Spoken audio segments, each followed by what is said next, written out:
welcome back to Taldore Mondays Delta group. I'm Becca, I'll be playing Elspeth, and I'll let everyone else introduce themselves. Hi, I'm Alex. I was playing Biscuit Bookreader and London Van Hohenheim. Today I am the casual observer as I watch my character die. Hi, I'm Azuzu. I'm playing Copy, the Arcane Trader. Hello, I'm Scott. I'm Delta's DM for this evening and foreseeable future. I'm Sam. I'm playing Toto, Half Pint, the Halfling Ranger. I'm Traz. I'm playing Cloud, the Tabaxi Rogue Warlock. And I'm Dimma, and thanks Marco the Wizard. So, who would like to do the recap from last week from those that are here? It was a big fight. We ended up fighting a ship of Gifreki. I don't know how that's pronounced. Cloud snuck in and blew up the ship. Big hole in the ship. We got in a fight. Cloud ended up dying, being dead. The party rushed over and recovered him and ended the fight. The group of soldiers were just newly recruited and fucking useless. We then found, or our old paladin friend who turned up found a baby ship that we spent a good hour trying to work out if we could actually fly or not. And then once that was over, the party broke rule number 1 and have now split up into little groups to do other things. Did I miss anything? That's pretty much it. Just remind me, just for the sake of clarification, who split up into what groups again?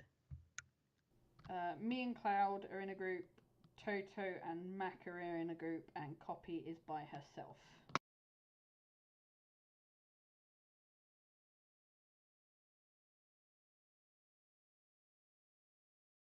So,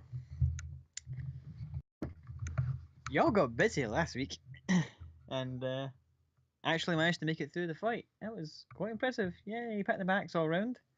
There's a shit ton of dead gith everywhere.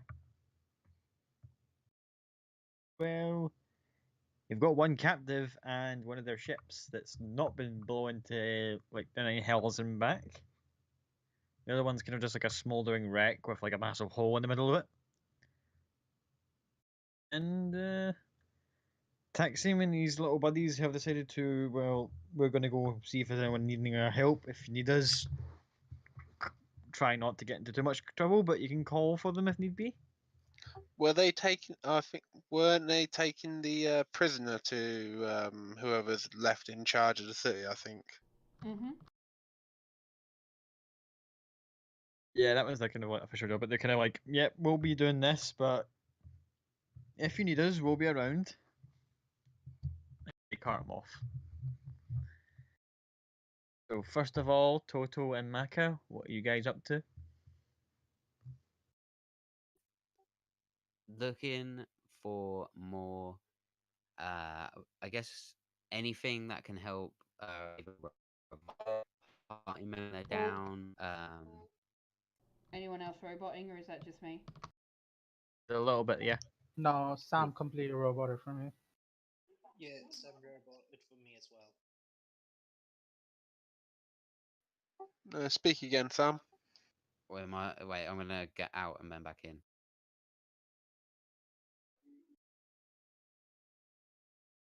Is that better? Yeah, That's I think it was just a momentary thing. Yeah, my like voice connected thing was like on. I guess we're just looking for anything that can like revive, heal, stabilize.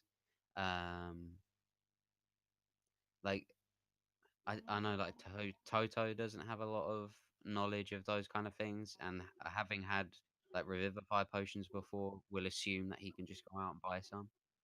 So he's going to definitely be looking for those, and just like anything that can help with people dying in the future. That's what Toto's looking for, and then whatever else Maka needs. Cool. Make me an investigation check to see if you can kind of find any signs of here be stuff you need pointed out in the kind of meta.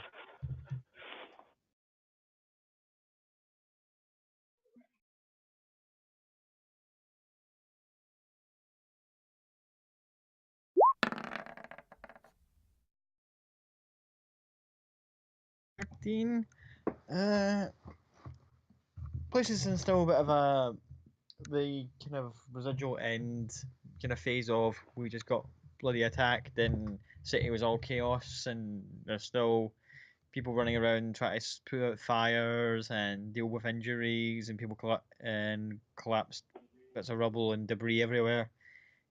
In all the chaos, you're not quite sure where best place to check, so you're kind of wandering about going, I don't know. I'll Can definitely I look for help Jafar. him because we are together?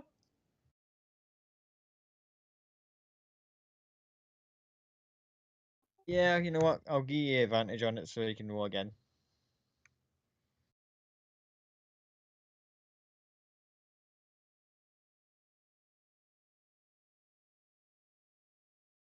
Me pro or you, bro?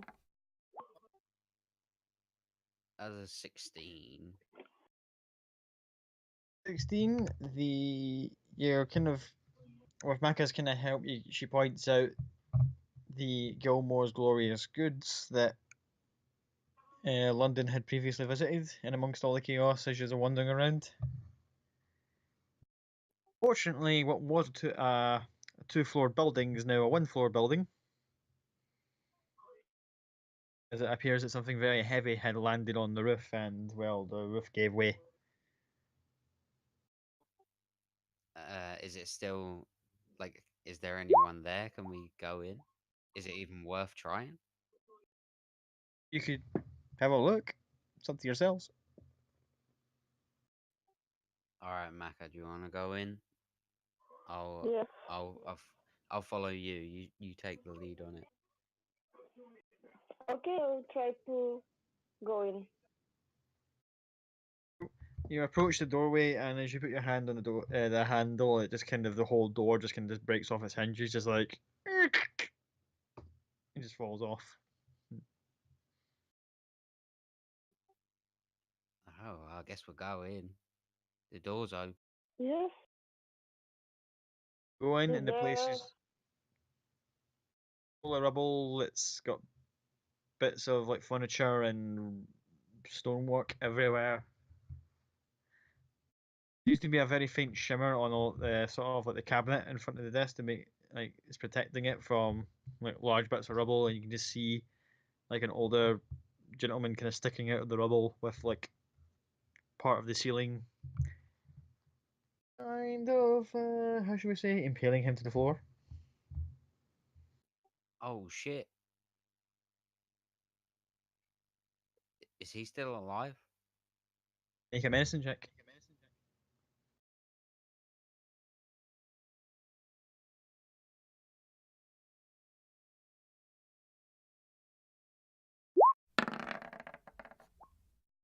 Ah, god damn it!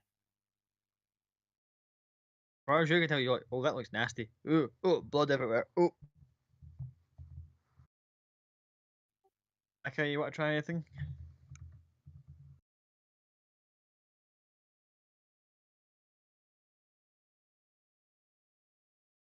Mm, I don't have any healing spell, so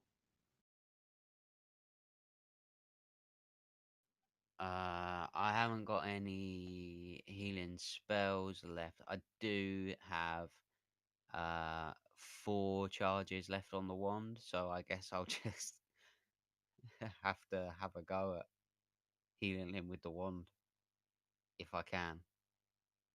You can certainly try healing with the wand as you give it a couple of good strokes, and we'll see how much you give him back.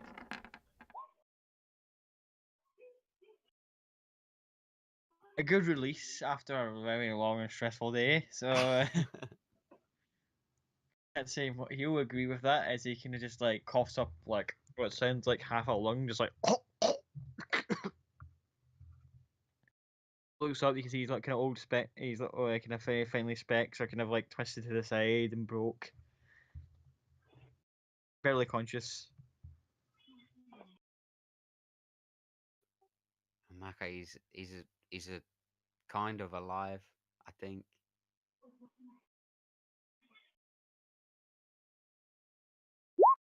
That's good. Okay. Good. Say hello, old man. Are you okay? Now? Are you better? I've had better days. Just coughing up blood constantly. Oh, that is awful. That looks nasty. Maybe an inappropriate time, but we're looking for a few things. You know, we scratch your back, you scratch ours. Gave you a little healing there. I don't know if you noticed. We're looking for some kind of revivify potions or items or healing or stabilizing. You look like you could do with it yourself. You tell me where it is, I'll go and get it. Make a persuasion check with advantage.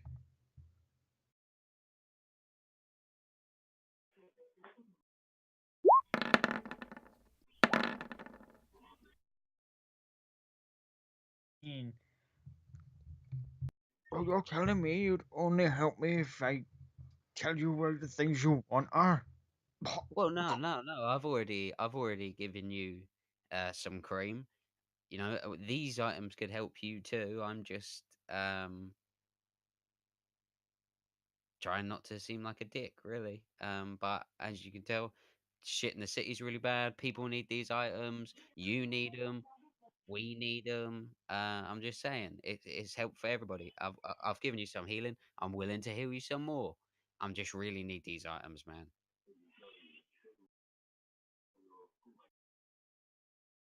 The cabinet is in my pocket. And he tries to move the one free arm he's got and is pointing towards as he's lying on the deck with the bit of the rafter impaling him. It's underneath all the rubble on top of him. It looks pretty heavy.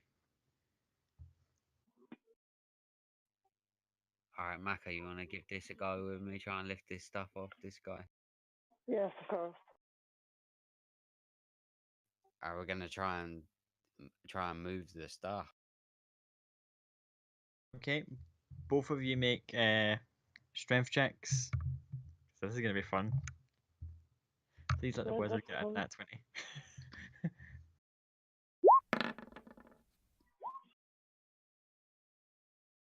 Okay, Total's making a lot of effort here on his part.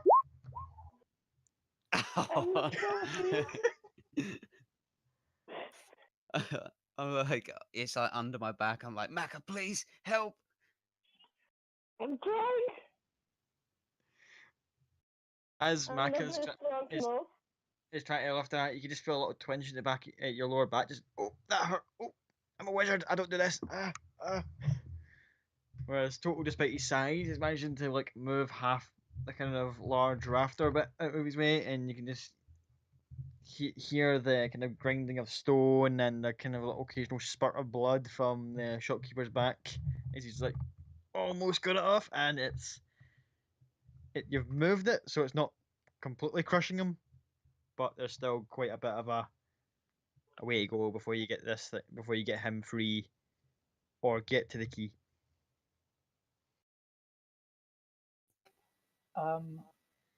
Toto and Maka went to get like magical items, yes? Yeah, they're in Gilmore's right now trying to help the shopkeeper.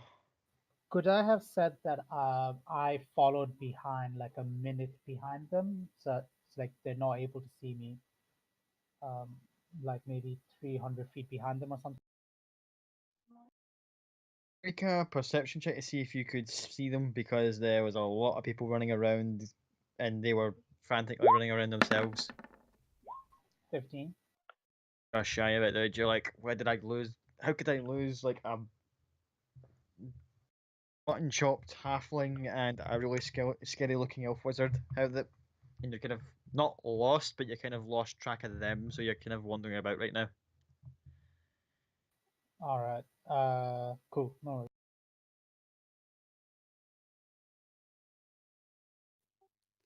Okay. Maka, do you want to go out just outside the door? Let's not split up. But if you go just outside the door and see if you can get help from like a cleric or a guard, even though the guards seem to be fucking useless in this town, or somebody that can help us either get this guy stable while we move this stuff or help us move this stuff real quick. And I will try and just shift a little bit of it what I can.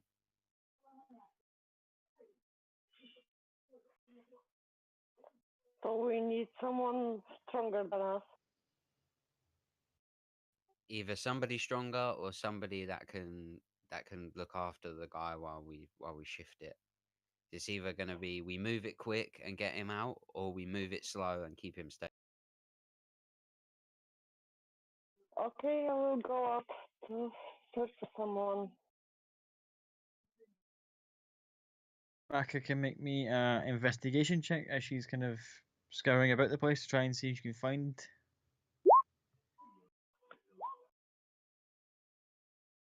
And you find a cleric who's attending to several wounded people in the streets.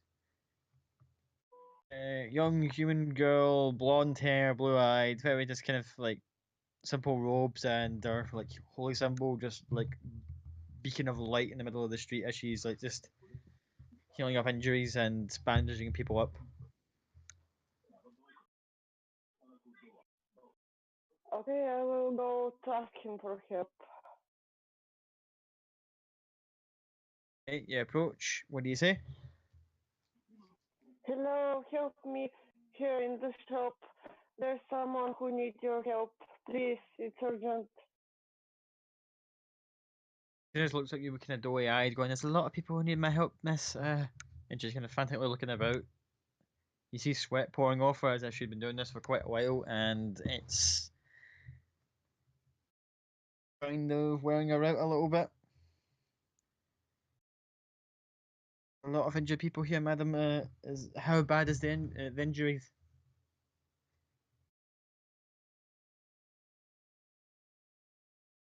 Please, you should take only for a minute. We tried to heal him, but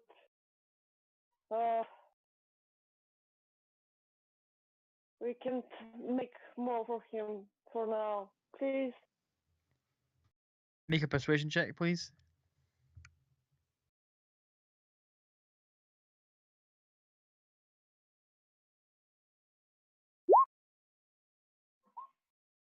Okay, an 18. She takes you by the arm, she says, "Lead the way then." With her other hand, she kind of reaches down for like a bag and picks it up. Okay, I will lead him with me to the shop. Okay, she goes with you. Copy if you want to make another perception check to see if you can pick up their trail. Natural 20. Not only do you see them, but as you're going through the streets, you see underneath like a kind of toppled over statue in the street. You find someone who is in the middle of like looting a dead Gith.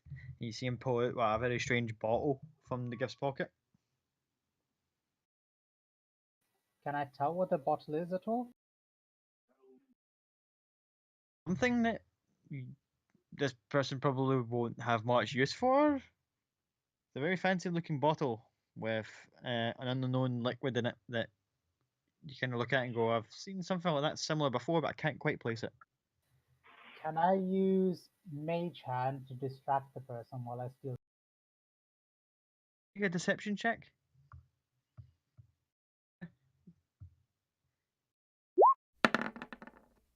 14. Just the regular old. They're just like looting the bastard. So they're looking as if I. What is it you're doing with the mage hand? So I'm basically just going to use the mage hand to distract him so that I can take the bottle from him. Okay, the mage hand just appears and does like a thing from the Adams family, just kind of just like goes up his shoulders. He's like, what? And he's as he's like falling around, trying to like grab it. What's essentially nothing there. This arcane kind of silhouetted hand.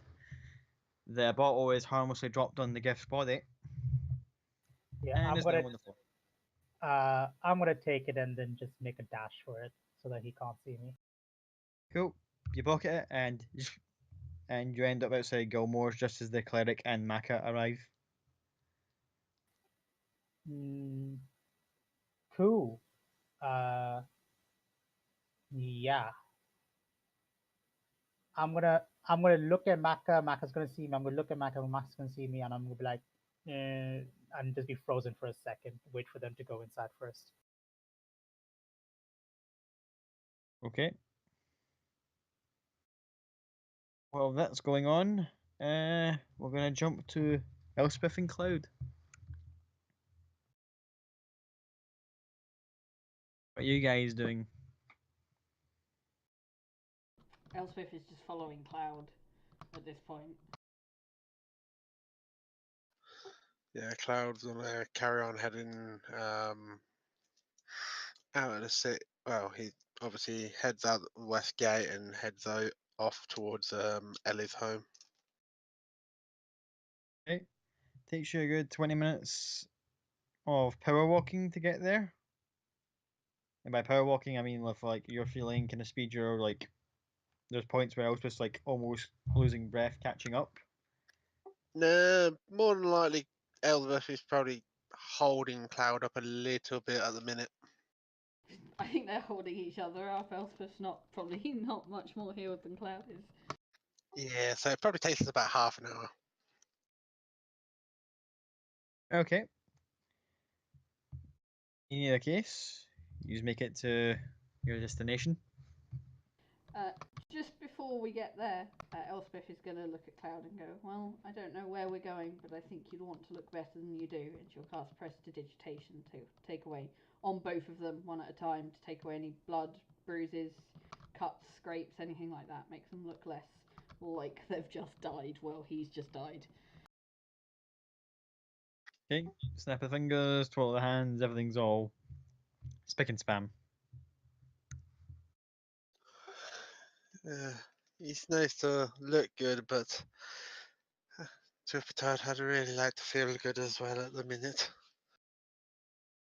I can imagine. Unfortunately, I am unable to do anything about that at the moment, so we will just have to grin and bear it for now.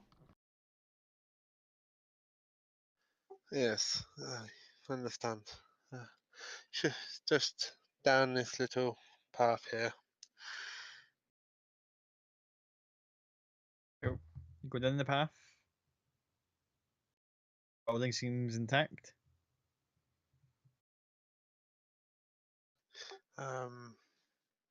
Probably walk down. As we walk down the path, there's probably a small sign saying, "No, I can't remember what I thought that it was. Probably just saying like a generic farm, manor, farm, and orphanage little sign. And as you head down the path, it probably opens up to obviously a pretty largish farmhouse, but you definitely can tell it's like sort of put together by well, there's no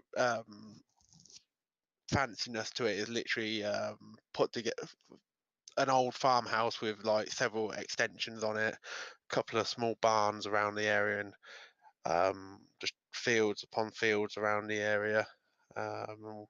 When Cloud gets heads over to the house and sees if he can find anybody. As you're approaching the house, you just hear a thud nearby as if something's been dropped from the roof. Can I Look over and as it there's a dead Gith with like a very deep axe wound to the neck. Look up, there's a teenage Goliath with like a makeshift axe. Just kind of waving, going, Cloud, is that you? Thank fuck. Yes, this is me. Where's Ellie? She's with the others downstairs. Any problems? He kind of goes, 1 second. Walks away from the roof. You might want to move. And you see another Gith body getting chucked over the side. Step to the side. Okay, and you see a poof. Again, similar situation. It looks like these Gith were dropped off nearby and they were took by surprise, you kind of gather. Not expecting an orphanage to kind of put up a fierce resistance.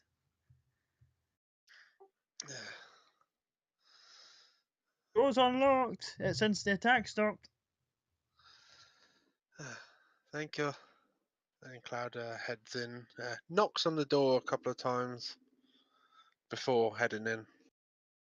As he says, the door's unlocked. So after the third knock, he just kind of goes. Before Cloud walks in, Elsa was going to go, I'll wait out here? Questioningly. No, come on. This is home to all that needs it. Okay, she'll follow him in then. Go in. The place is actually completely fine on the inside. Doesn't seem like any intrusion. Doesn't seem like any signs of violence. You reckon they're probably the only Gith that came near here were the ones that were on the roof, and they're no longer a problem. Typical sort of orphanage interior, kind of farmhousey, quite homely, cozy looking in places. Not very well tidied and kept, but still homely. Like light coming from a nearby kind of downward pointing stairwell, which you can hear faint voices in the background. I head down towards the voices. See like a half dozen kids of various ages, sizes, and shapes. And there's two Goliath kids who are kind of, well, teens who are kind of brandishing makeshift weapons at the nearby stairwell until they go, Ah, it's Cloud!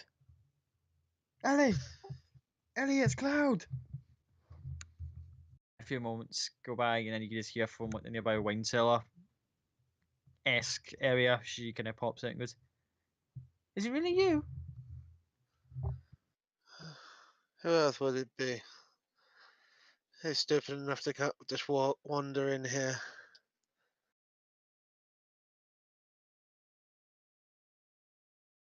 Then walks up, gives you a slight kind of tap on the shoulder with like with a half balled fist. Thanks for not coming sooner. We I don't mean ran sooner into today. a I'm few. just kind of like, I don't mean today sooner. I mean like visiting before now, kind of. No, you know, I've been busy.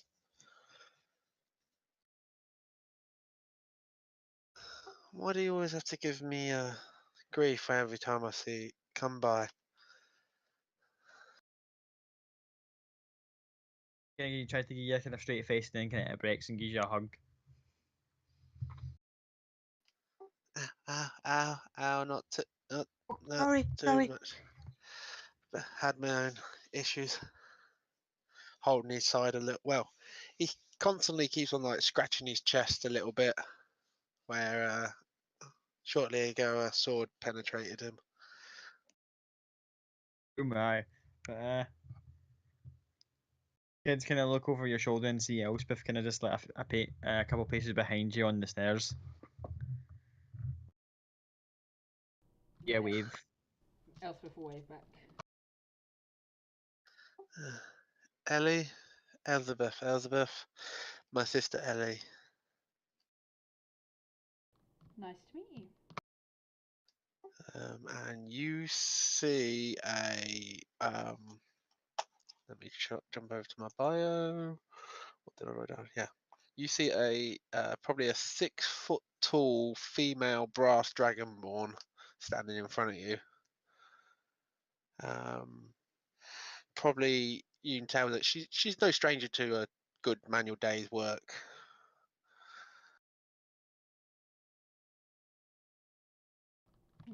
Lovely to meet you, my dear.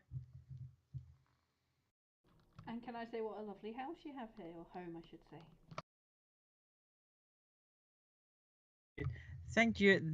And she's gonna look kind of half turns to the kids, going, "It hasn't been tidied in quite a while, but thank you nonetheless for your kind words." Well, what cleaning skills they've lacked, they definitely have not lacked it in the chopping department. At which point you see the two other Goliath kids kind of go, "We tried to." The one kind of interrupts, goes, "Channel our anger in constructive ways, but those guys were assholes." At which point Ella comes over and scuffs them over the back of the head, going, "Language."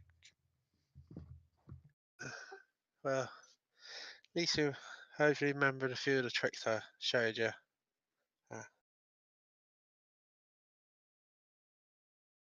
And just nod along, go, "Yeah, you did kind of teach us a couple of things that were handy." Yeah. Go to point up the stairs. You dealt with the skin guys who were being all nasty on the roof.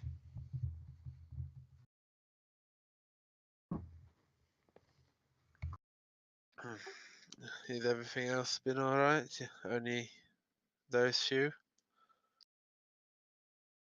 In that case, can we get out of the sailor now? It's getting a bit cramped in here, and you can tell with like they're looking around, kind of bumping, being teenage Goliaths. They're about 1.5 feet taller than everyone else in the room, and bumping into stuff because it's like a very narrow, tightly fitting wine cellar esque kind of room here that they're all kind of crammed into. Yes, yes. I think from the looks of it, the main group have left. If there's any running around, the stragglers won't be too difficult for some of the biggies to deal with. Well, in that case, and claps her hands quite sharply and goes, "Chop, chop, tidying this place up." And you can hear the children kind of go running and go, "It's like, no, we've got guests. Come on, shoo, upstairs." Elspeth will look to see if there's any younger children that she could assist with going upstairs and help them clean. There is a little 4-year-old boy who looks like he's not got so much a crutch, but kind of like a gnarled bit of wood that he kind of uses to kind of prop himself up as he's kind of trying to go up the stairs. Elspeth's gonna say, "Hey, would you like a bit of a hand to lift up the stairs, and we can go and find something to do together?" And she'll go, "I have a trick for being a little bit quicker in cleaning," and sort of wink at him. He just looks at you, these big blue eyes, and just kind of smirks and like reaches out. I'll pick him up and go, "I will leave you two to it. I'm going to lend this little one a hand," and walk up with him. Yep. I assume both Cloud and Ellie will go upstairs as well, whilst they attend to their thing. Yeah. Right, jump back from you guys and hey, Visca, want to know what you're up to right now? Sure, go for it. We're going to need to go rewind the clock a little bit to middle of the attack. Not long after you in London had hit the floor, and with your last moments of consciousness, as you're kind of blinking out, you can just see the other gifts just kind of taking the tusks off London's face, strapping them up with a leather strap and putting it over his shoulder.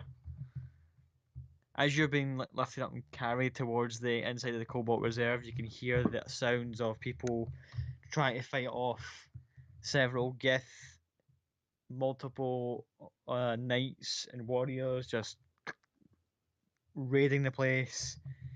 And you see one in particular that has ridiculously ornate looking armor and his hair slicked back with like multiple strands of silver beads and ruby little inlets.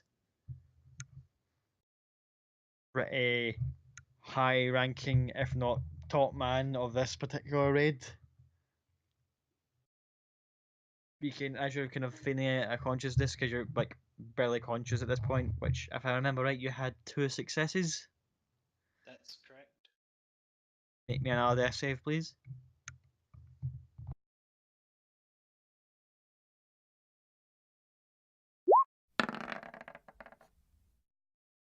That's your third, and I'm believing that's you stabilized. That's correct. Good to know.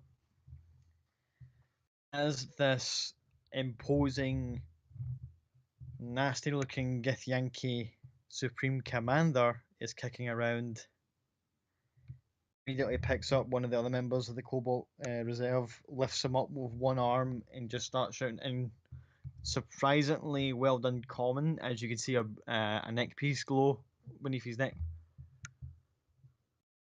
Where are they? All information I asked for. Where is it? And the person he's got by the throat is like, we can't tell you where those books are. Why not? As he's like just now holding him completely aloft with one arm, as you're kind of just still slumped over this other gift's shoulder.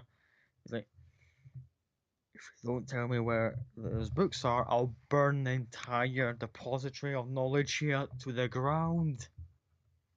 Tell me.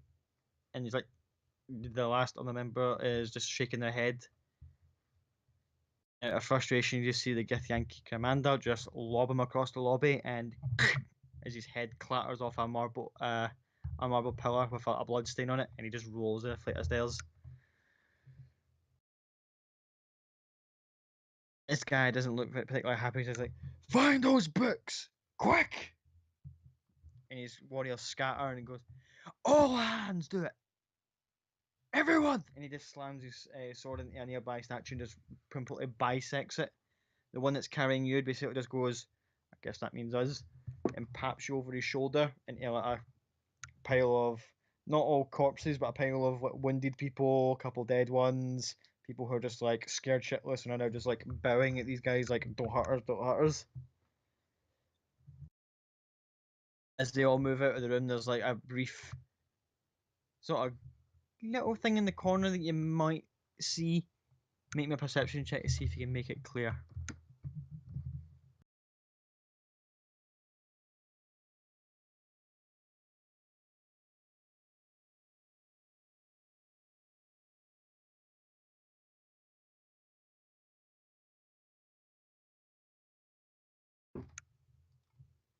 Yeah, give me a sec. Character sheet's acting up. Yeah, it's 16. My character sheet wasn't working, so I clicked it multiple times thinking I hadn't clicked because it didn't highlight. I do apologise. So do you mean it's an 8? Because the first one was a death save, the 16. Yeah, it's an 8. You were hit pretty hard, and your kind of colours and shapes are blurring it to you right now, so you're not quite sure what the thing in the what the little thing you'll notice in the corner is. And from outside, all you hear is a large crash, and then immediately you see the heavily done Githyanki warlord leader general. You're not quite sure what this guy is, but he's top man around here, just kind of just barreling out in anger, just going, return to the ships. The kind of other warriors just look at him, just look, and one of them is about to say something, and he just kind of backhands him. You see teeth scattering everywhere. It's just like, move! Looks back to the Lords of the Power people and says, and take some of them with us, just for so we're not going empty-handed. I want to know where those books were kept. And they start grabbing certain members of the group of people you've just been tossed into. Do me a favour and make a dex check.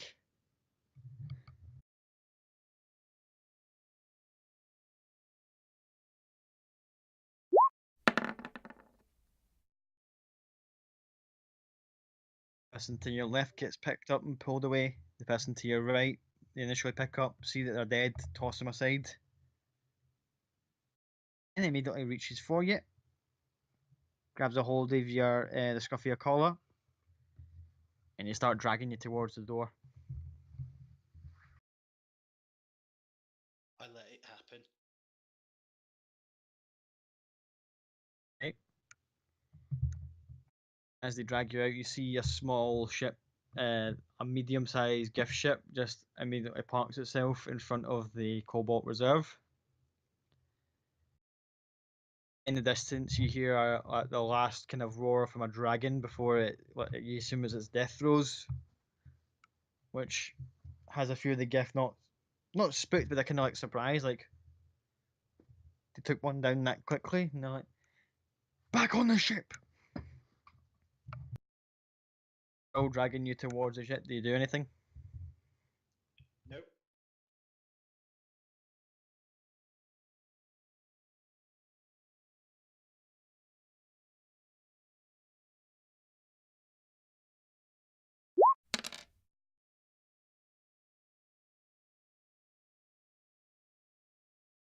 As you're kind of just lying there still in agony after being struck down, you see several people of various backgrounds on being dragged on board this ship with you, thrown below deck.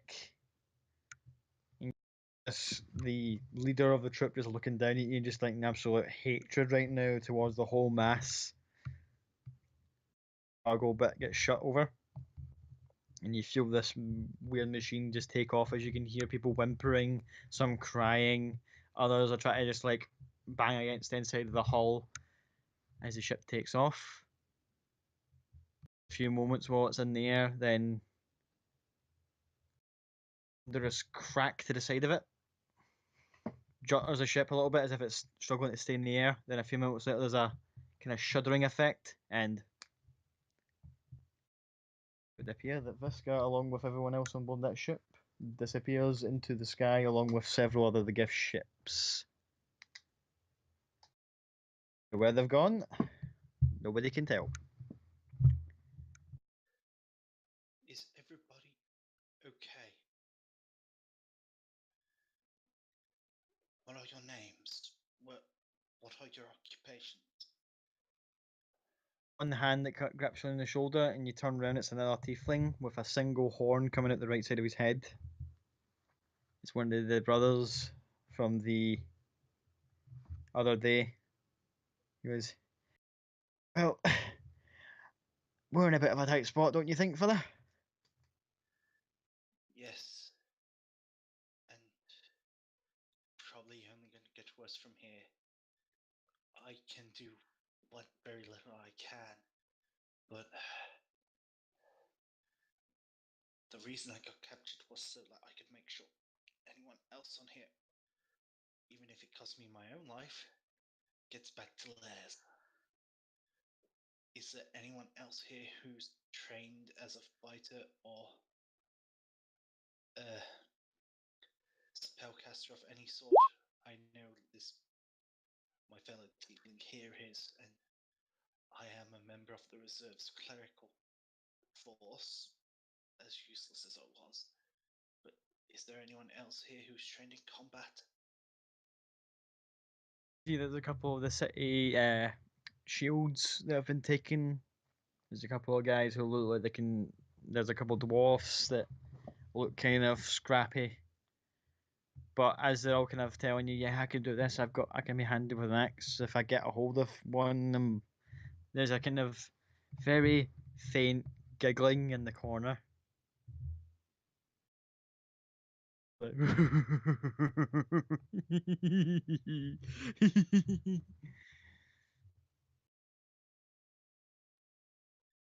Hello? this is terribly exciting, isn't it? Who are you? See a hand coming out of the crowd, just like, ooh, over here. You.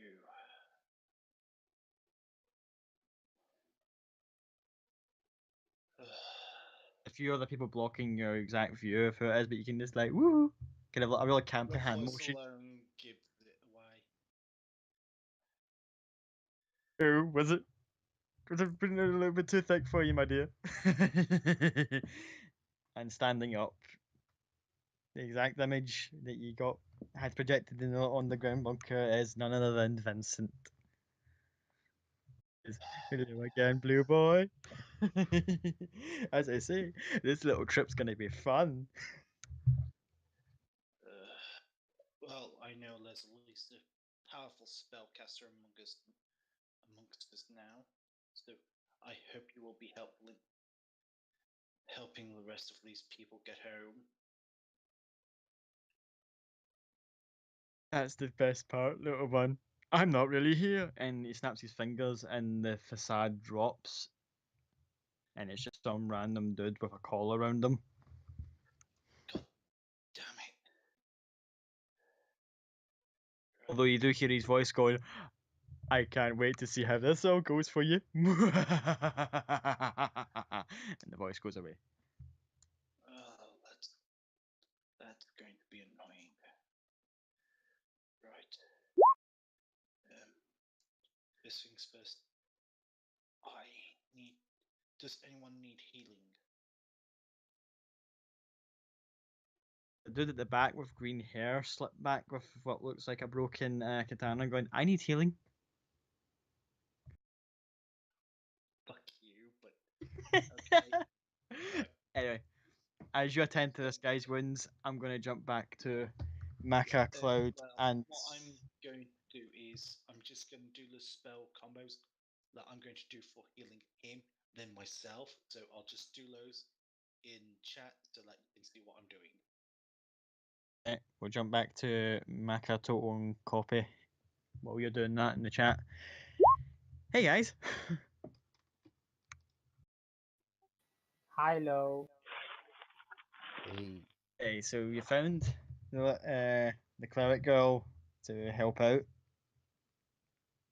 Copy's now arrived, and you've still got the shopkeeper partially impaled, although not as much rubble on him, but there's still quite a fair bit before he can reach the key.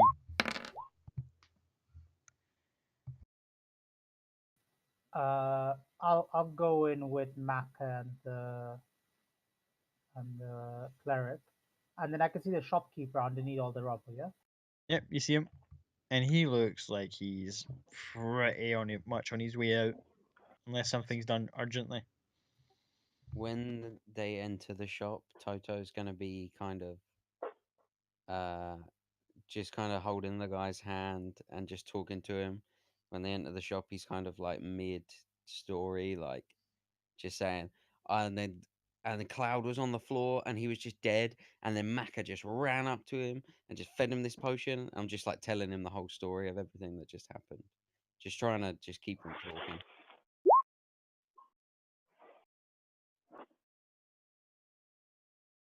What'd you find, Maka? Please tell me you found something. Yes, I found him and point to the cleric. He can heal him and he can help us. Because she just appears from behind Maka going, yes, hello, Elia Hartdon. Nice to meet you. This man is gonna need some serious medical attention.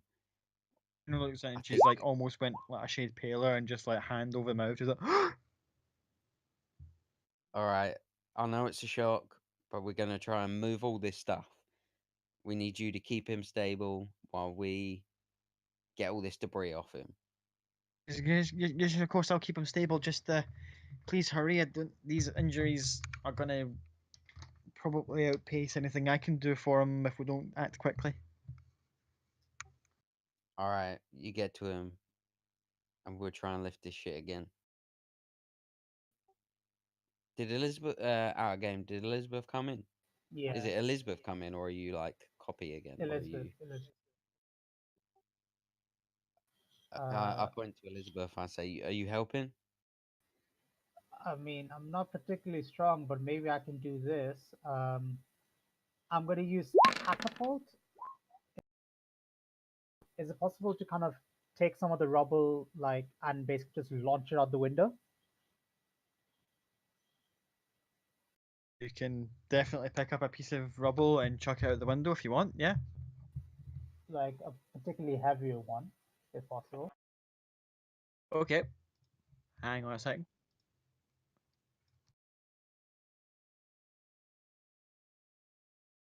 I should pick up a bit of rubble and just chuck it out the window. Oh God, seriously, am I hitting someone?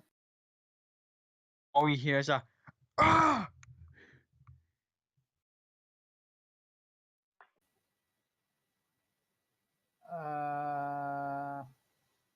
Yeah, perhaps I shouldn't do this. Maybe just help us. Just lift what you can. All right, I guess. It was a good try. I'll respect you for it, but this might just need brute strength. Unfortunately, I think I'm the strongest person here, which is a real shame. But let's give it a go. Okay. We can try the three of us to put it down together. Yeah, if we all work at this together, we can get it done. You ready? Have you thought about just blowing it up? We're gonna blow the fucking guy to smithereens. Just move the shit, man. All right, go for it. I'll assist. Cool. All three of you make strength checks. Could I not just assist Sam? That bit of debris you've got is very heavy, just like your little wizardly arms can't manage it. Copy's even worse. God. Can I don't use need it. athletics instead of strength? Oh, sorry. It's like the It's particular bit of literally the debris that same. Copy tries to lift, just like part of the wood crumbles in her hands and she almost slaps herself in the face, just as that and a boom, almost slapstick. The shopkeeper actually tries to laugh, but the blood gets.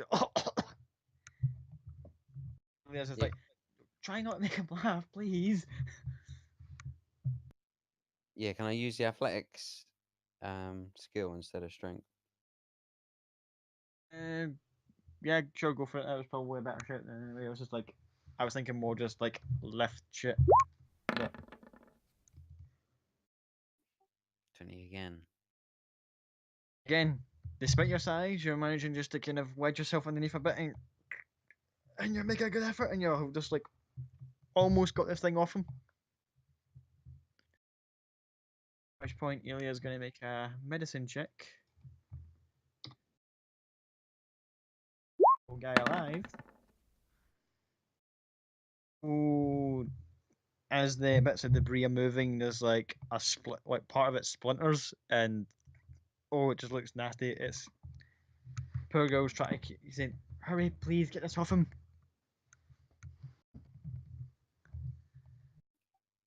Shit, I don't want to fucking kill this guy.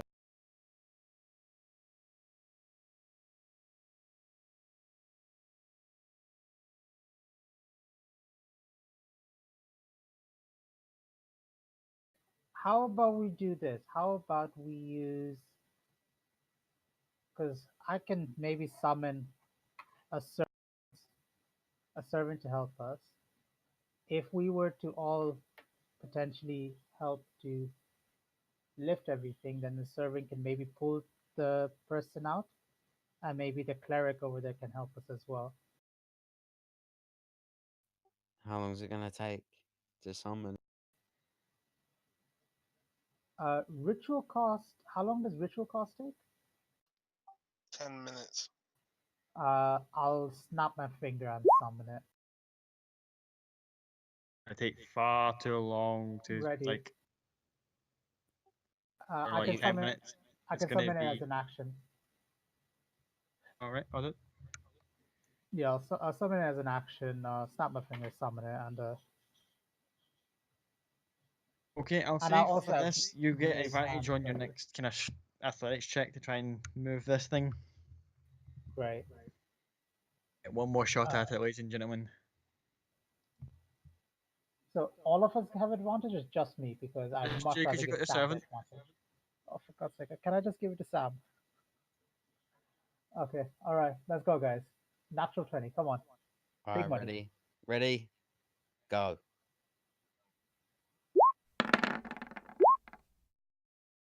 Oh, for fuck's sake! We just... Amy just dropped. He's trying to wedge it up. Do you want to roll for Amy? And I'll get a sheet up. Struggling here, guys. Oh, wait, hold on. This motherfucker's gonna die. Amy, make an athletics check. Me? Yeah, we're gonna Athletics try. check, please. You want me to make an athletics check? What did I Yes. miss? You're still trying to help the shopkeeper out.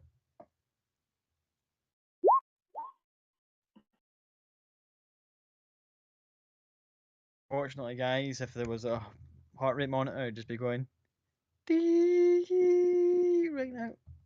As well, the cleric did our best.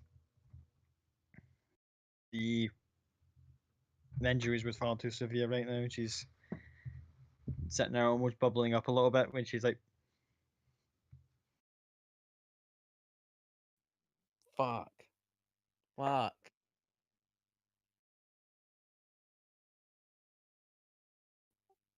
All right, let's just loot the fuck out of the shop. I like how you think, little one. Yeah. All the Ilya stuff we just were kind of looks trying up at you as if like, what?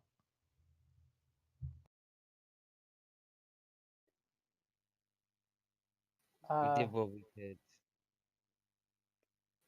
there is no point in reminiscing the death of a person who died doing what they do. You just need to honor his memory and move on. Are you stealing from his shop? I'll leave some money. He'll leave some money. I'm looking at it kind of like horror. I thought you were trying to help this poor man, and now that he's past your take, you're going to take your liberties and steal from his shop? We would have taken the stuff anyway. I mean, So that's just not maybe. exactly looking at you as if like that's not helping. Just as you can hear these very heavy footsteps coming into the shop.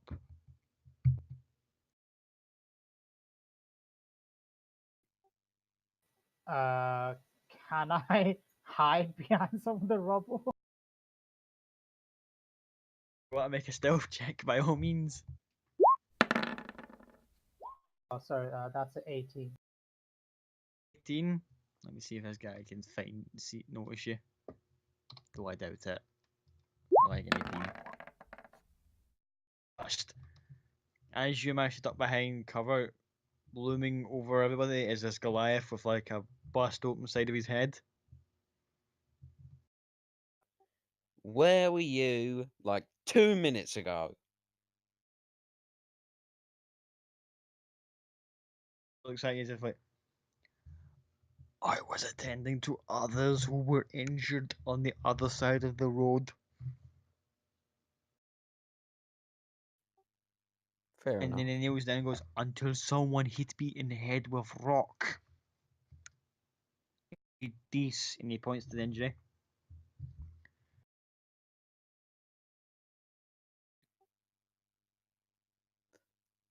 That is Staring at unfortunate. you, just like,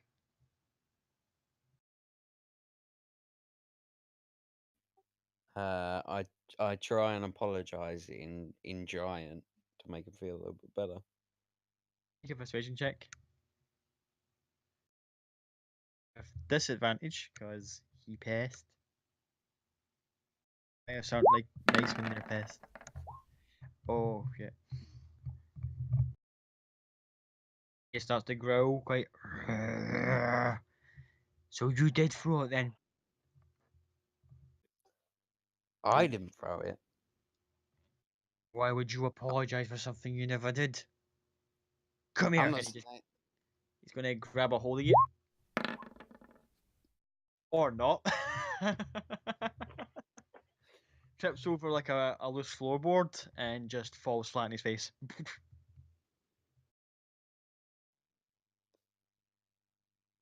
See, now this is unfortunate, and I just throw the iron bands at him. You know what? For a natural one, I'll just let you have it. It just like bounds up, and he's all caged up in the iron bounds, and he's just like, Elizabeth, Macca, take everything that we need. Cleric, keep your mouth shut. We're fucking holding this place up. Let's take all the shit. it's fucking amazing. It's got out of hand. We're just fucking robbing it now. Just fucking grab everything. Okay, can we take everything we find? We'll still need the key to get past the magical lock on the cabinet, unless Amy starts doing some magical lock picking shit. Can I set the key for the key, or can I unlock it with the teeth tooth? It's more of an arcane lock on it. It's not just like, oh, I can get a bobby pin in there. It's like a Okay, magical lock on it. Can I set for the key? You can still try and get the key off the body. Still buried. Yeah. Okay. Athletics check to try and get the rubble out the way so you can get the key. Athletics check. Yes. To get the Yes! rubble off. So Yes! with a sigh, just like, oh, fuck this. And one last try, and you just yeet the rubble out the way. Everyone's all shocked. Even the Goliath's kind of going, that was fucking impressive. Just, and the key, as you can see, it's sticking out of his pocket of his like crushed legs. You can just see the kind of little purple and gold key with the Gilmore's Glorious Goods sigil on the back end of it. Okay, I'll take it. Yoink! I will unlock. You go over the cabinet, stick it in. See all the kind of purplish Yes. shimmer just disappears. Cabinet is now open. If it What's ain't nailed inside? down, We loot take- everything. Yeah, man. If it ain't bolted down, we're having it. Okay, all three of you make investigation checks to see what you find in this cabinet. There's Oh God. Ah, fuck's sake. This is the shittest stick up ever. right. Oh my god. Okay, can I use detect magic spell to take everything which is magic from inside? I can tell you right now, if you used to take magic, the place would go up like a Christmas tree. There's magic items galore in here, but yous are just kind of like frantically going, what's of use to us, and frantically grabbing at shit. One of the items you pick up. Okay. We will take everything. Items you find that you go, you frantically pick up, you get at least one thing I think you might find useful. It is the, how do you fucking pronounce this? The Pripyat of Wound Closure. Like two little gold hands on a chain with like 3 red jewels on it. Find at least 2 of those. Which are like, oh, these will be handy. You're right, Amy.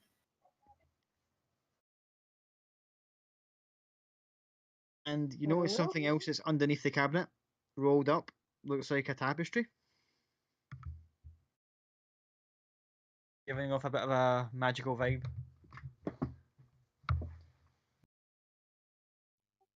Alright, we'll have all of these. At the moment, that's all you're getting, because that's essentially apart from one other thing that I'm making a spots just before you head off is a little pearl that's got a bit of a particular sheen to it. He thinks I will have that. Sorry, could So you repeat 2. that? Apparel, Yep, a pearl. pearl.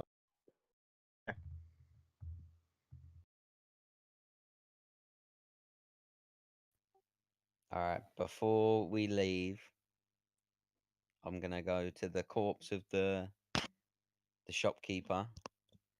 I'm gonna slip a platinum piece in his pocket, give him a little tap on the chest, turn to the cleric and say, "You saw nothing." Can I pull Toto in the vault just before he's about to leave and say, "All right, this is how we need to do it. We need to not look like ourselves. For the Change record, this is not the appearances vault. This was only the kind of like the actual front desk cabinet he's opened up. Oh. Yeah. Okay. I made that pretty clear. It was Yeah. only the front desk cabinet which is shielded, so you can't break. You can just nick shit over the counter. What else is there? For those Or is- investigation checks, that is all you got. Cool. No worries. I'm full on panic at this point. I said, okay, listen, we stole from them. He's a wizard, clearly. He's gonna try to kill us. Let's look differently, and I'm gonna change it to one of the gifts. Yo, I can't change, man. Like, Well, sucks to be you. And I'm just gonna bolt out of the place. oh, fucking bitch. Okay. Maka, are you changing the way you look or are you staying the way you look? I will say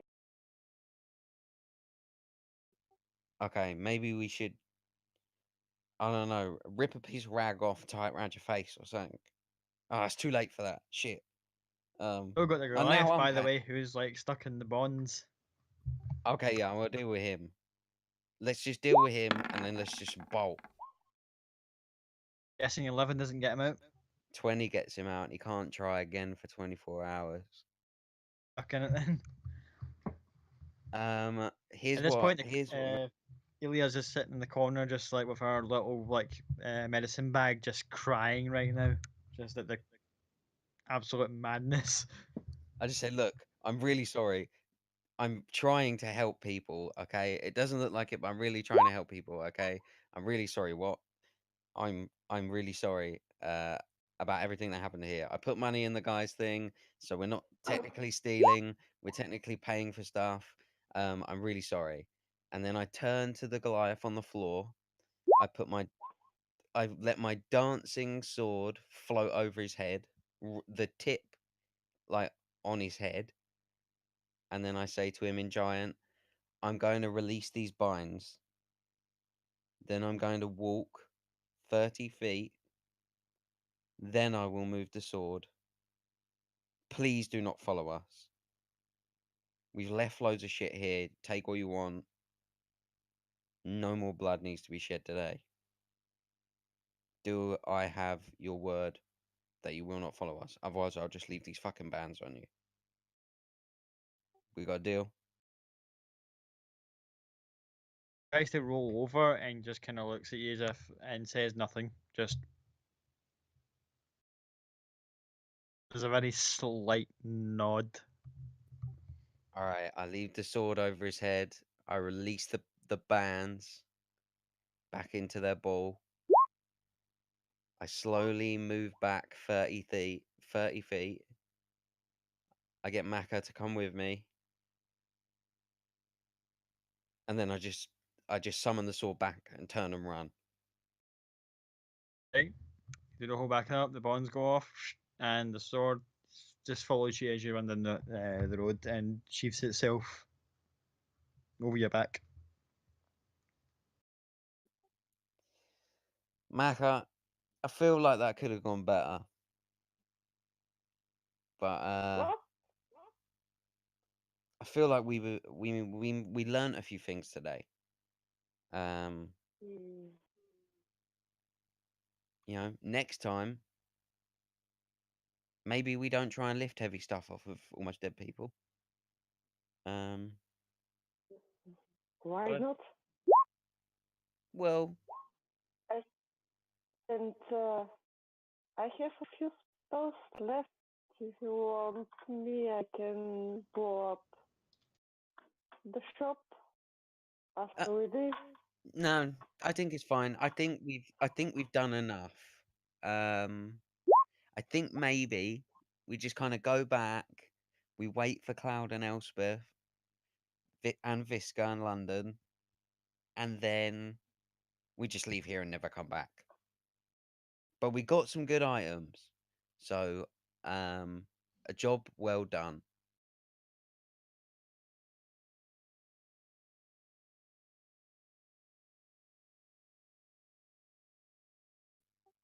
Cool. Oh, copy. See, as you're running about in the town as literally the same kind of race of people who attacked not even less than an hour ago. Fuck, you know what? I did not think of that. You did not think that through, did you? Immediately, a group of shields come in the corner and go, "There's another one!" And you start just bolting after you. I am just gonna run the other way, past Toto and Maka, and change into Elspeth when I get around the. Okay. Okay. As you go in the corner before you change into back into Elspeth, make me a wisdom saving throw. Oh, for the love of God!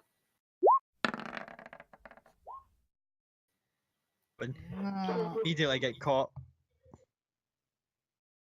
And from out in an alleyway, with one single horn coming out of his left side of his head, you see a really pissed off tiefling. Going, right, you little bastard. Alright, I've got some questions for you. Aye, yeah. Rapier comes up and just got to the tip of your chin and it's like, I'm going to get them out of you. I can't move, can I? You can't move. You just hear the shields over here. I've got one. Rolling my eyes so hard at this. Group of city shields come out and go, "Oh, well, nice work, devil boy." Because, see, I could be a helpful, law contributing citizen when we want to. Now, would you mind finding someone who can comprehend languages so I can learn where my brother went from when these yellow bastards took him? And from that, we're going to jump back to Cloud and Elspeth. Hey guys, how you guys getting on at the orphanage? I just need a minute because that was fucking beautiful. Fucking brilliant.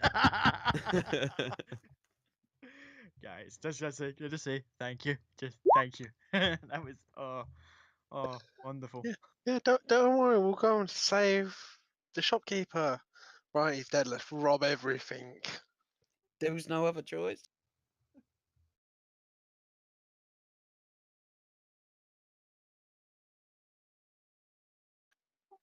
Right, compose myself. I'm good. Yeah. So Elizabeth and the kids are off sorting the house out, cleaning up, and getting sorted. Cloud will probably go into the back garden with Ellie and just ask her, obviously, is everything all right?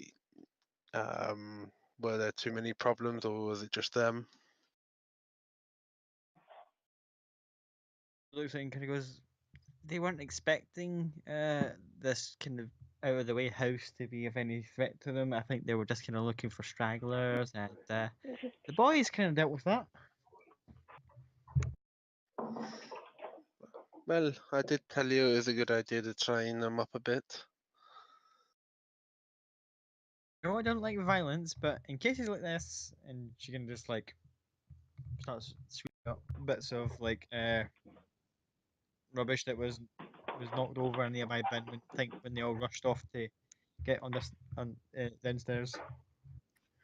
The one of us that do not like violence, but you always be able to kick everybody's ass.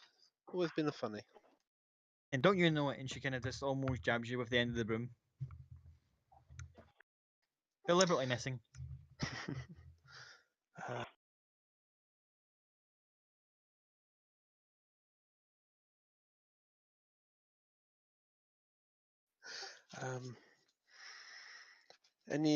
Have you heard any? Have you had any word from anybody? Hugo was in the city last night. I doubt he is here, is he? Kira looks at me and goes, shakes her head.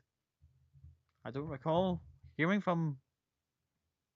I mean, he sent a letter saying that he'll be popping by he'll be popping by Westron at some point this week, but he never said when. I'll have a search for him when I head back into the village, into the city. But yeah, any words from the class for anybody? Talks about as if like you're talking about that kind of openly, aren't you? Your friend, or does she know? Yeah, she knows a little bit, but she's busy inside. I trust her. She's all right. I travel with a group. Some I definitely do trust. Elizabeth being one of them. Some of the others, they definitely still have their uses though.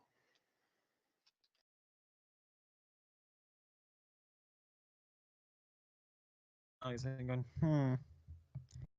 To answer your question, before the attack, there was a bit of chatter going around about various schemes and the usual rigmarole that happens about here. And then about 3 hours before the attack happened, everything just suddenly went quiet. Was trying to get a hold of a couple of people actually to see what all the fuss was about, and then suddenly those yellow-skinned bastards showed up and started. Takes out a little fan. He's like, I don't even want to think about it. Savage. Yes, like I say, we ran into a few of them on our way here. But I don't know. It's very peculiar just to be hit out of nowhere, and especially for everything to go quiet beforehand.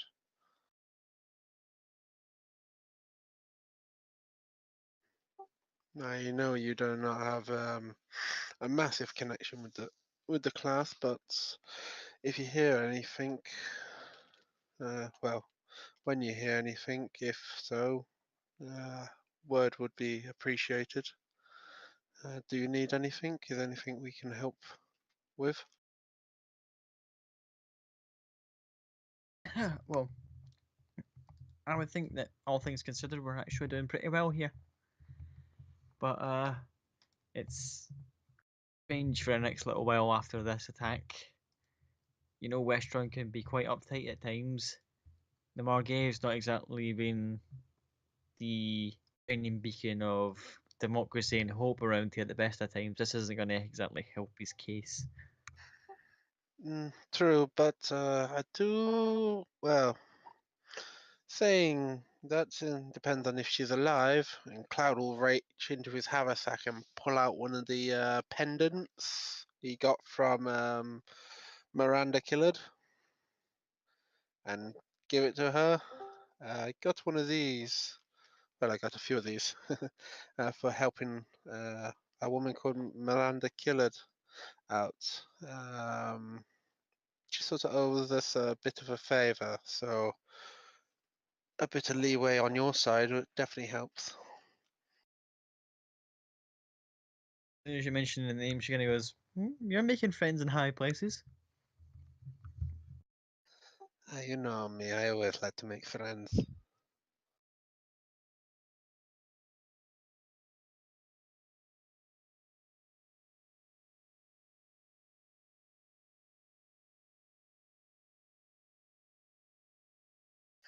Smarts and goes, "That you do, that you do." But is there anything you need? Anything that anybody need checking on or such? As it says, brother, no, we're fine here.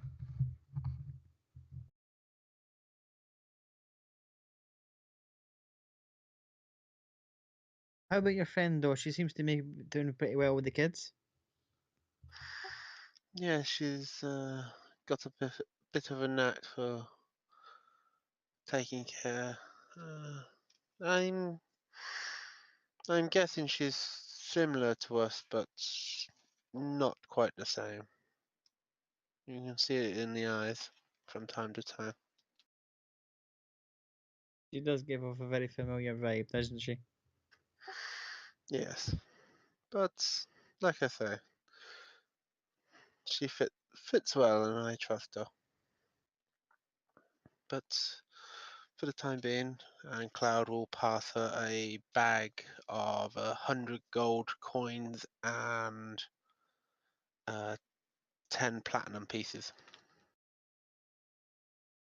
She's kind of astonished with the amount of money and just goes, what? What? Well, I know the property's all paid off now, but doesn't mean I can't not still help you out with a few things.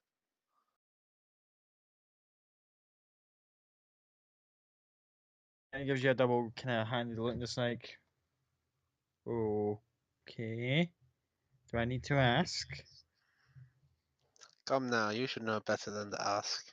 And anyway, you know what I'd end up spending it on anyway. Something useless and boring, or something highly amusing for an evening. Yeah, you would. And she kind of just gingerly takes the bag with all the monies.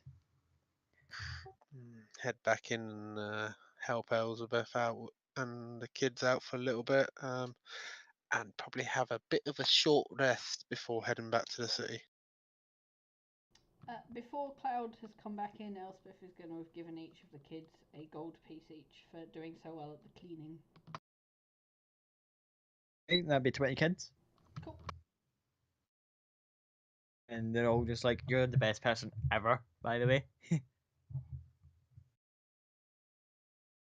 Yeah, can I go? I have kids, I could out. Yeah, she's alright. Awesome.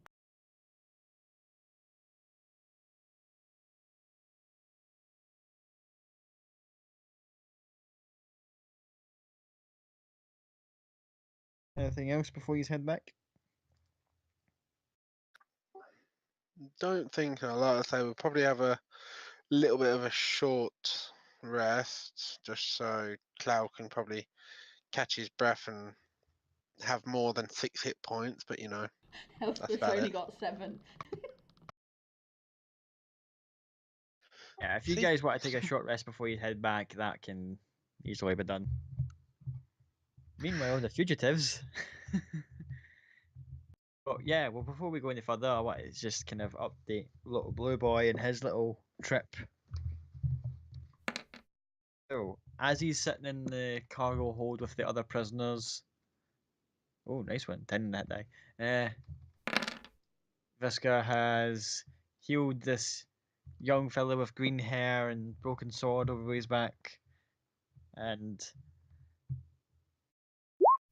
two of them have been kind of discussing, well, what can you do? You could do this. I'm pretty speedy and I'm pretty handy with something sharp in my hands. Bees can't help but your attention is focused on the figure who changed from Vincent's more grandiose and flamboyant form into a rather kind of dull looking and kind of expressionless individual with a strange collar around their neck.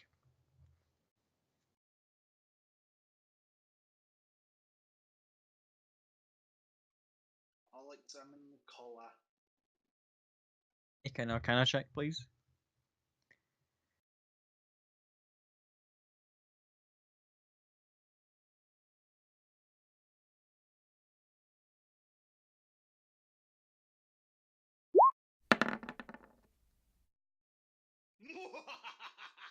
This is a very sophisticated piece of arcane enchantment here. It both projects an image of an individual and kind of it's almost like a body swap device. For a brief moment, you can essentially assume the form of someone else on the opposite end of the base on the main device of some description, You're like, I don't know how I know this, but it seems like it can produce someone else's form, voice as they speak through you, and whatever is on this end is essentially just an unwilling kind of puppet. But there's also another thing you've picked up is that the being it's attached to isn't actually human. It's a very good copy of one, though.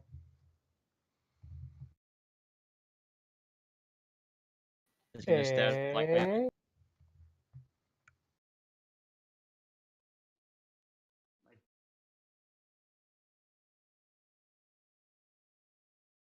My dear friend, do you know how to remove this collar? You're just going to slowly moves his head around and just going to goes, no. And moves its head back.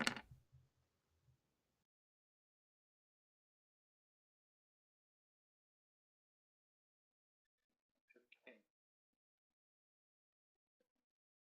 How often can that asshole do that to you? And looks and goes, out of range.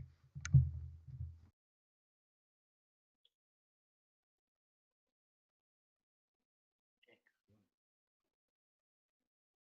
Can you yourself transform? He shakes his head. No.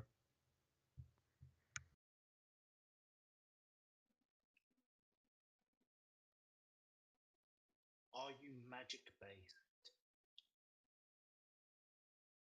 Nods his head. Can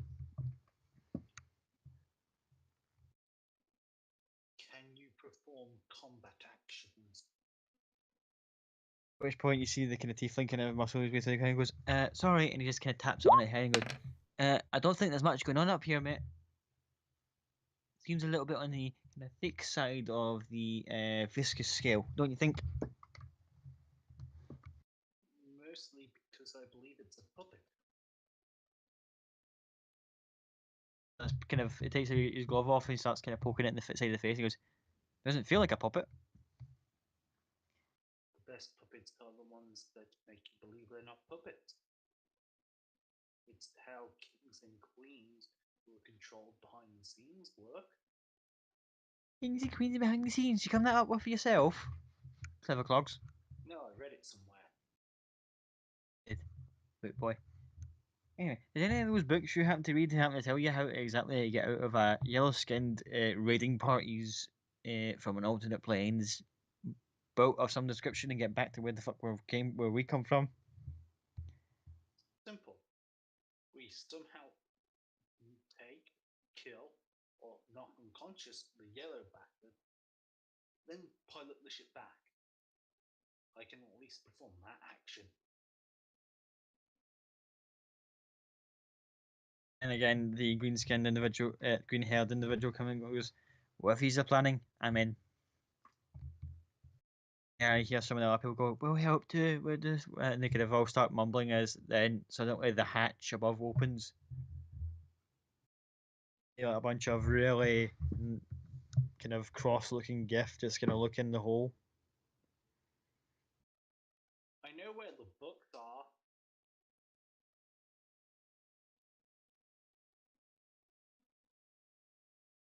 They're all kind of looking at one another, just like, and just kind of looking at one another, as if like, what did he say? I don't know. I get the feeling they don't speak common.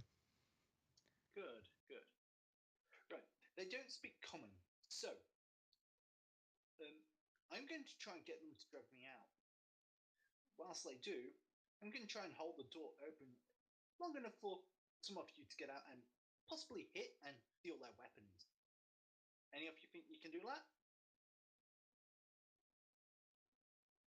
Tiefling's certainly up for it, and for the purposes of just for the joke and to keep it going, Genji's up for it as well. I look at the puppet and go, can you perform the action of boosting people out of the hole? And it does that whole sort of hand cup motion as if it's getting ready to boost you out. Excellent. Right. And I look up at the Yankee.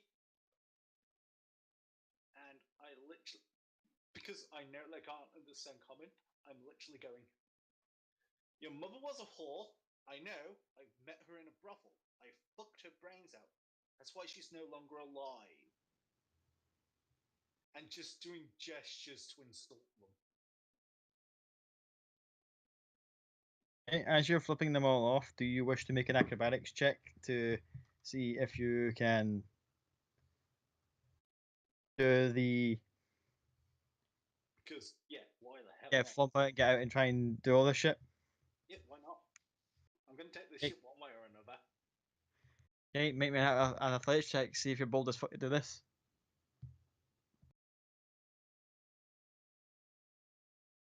Big money, big money, big money, big money. 12. Well, as you're about to, as you're telling everybody, right, ready, 1, 2, 3. As you go to do it, the quote unquote puppet moves its hands at the last second as it's about to boost you up. So you just basically go up and fall flat on your face, and all you hear from its mouth is this.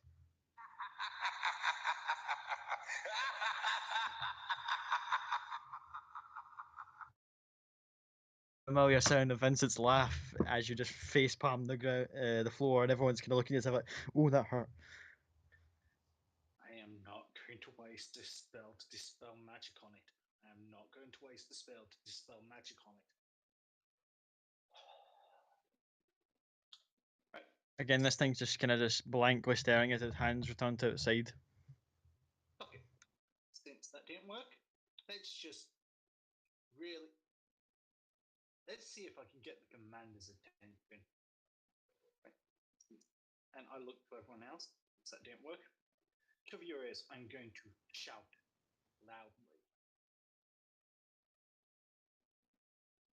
And then I cast Pyromancy so that I can shout, "Oi, you squid-faced prick, I know where the books are." Red face prick? Did you just shout out there? That's right. Using Pyromancy, I shout that. I don't know who you were referring to as squid faced, but as soon as you mentioned that, just a couple of the Gith Yankee just kind of look at one another and went, one of them kind of gestures for like someone to go get someone. The warriors breaks off from overlooking the cargo hold and kind of walks away. How many are there above us now? There are currently 5. 4 warriors and a knight.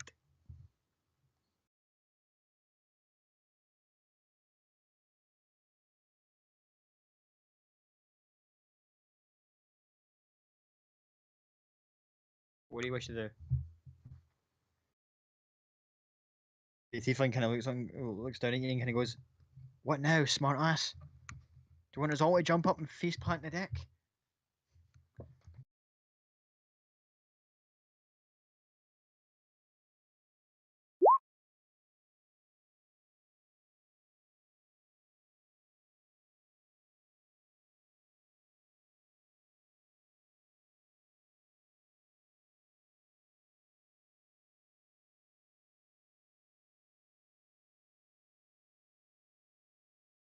Ew, blue boy. Yeah, I clicked on the spell and it didn't freaking pop.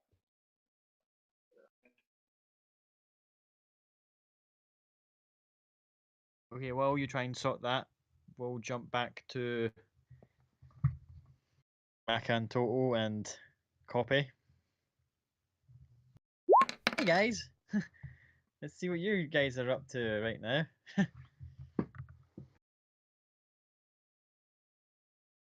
We'll take your flame. Let me see. So the knight has to make a DC 14 dex save.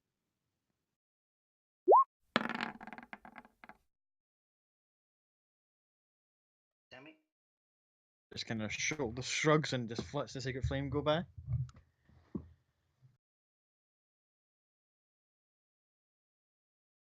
And he's not very happy with you as he starts shouting in gift to one of his 2 of his warriors.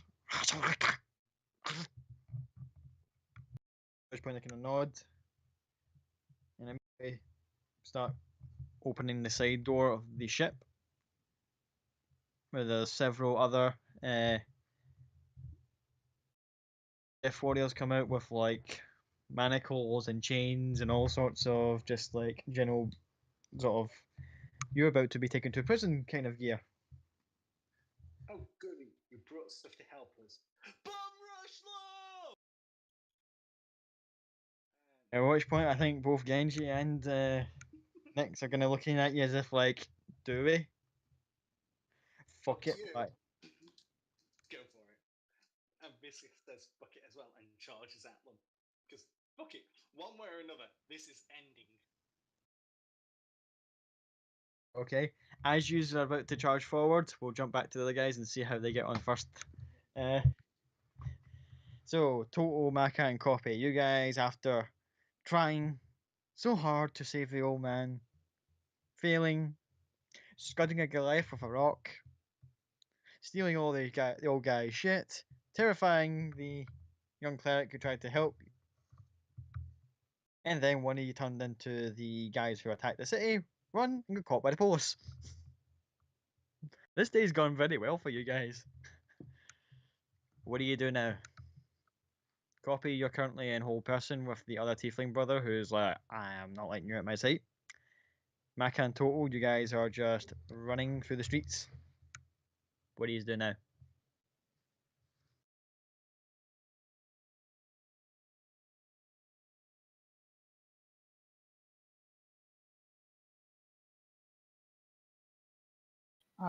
Right, I guess I'll go first.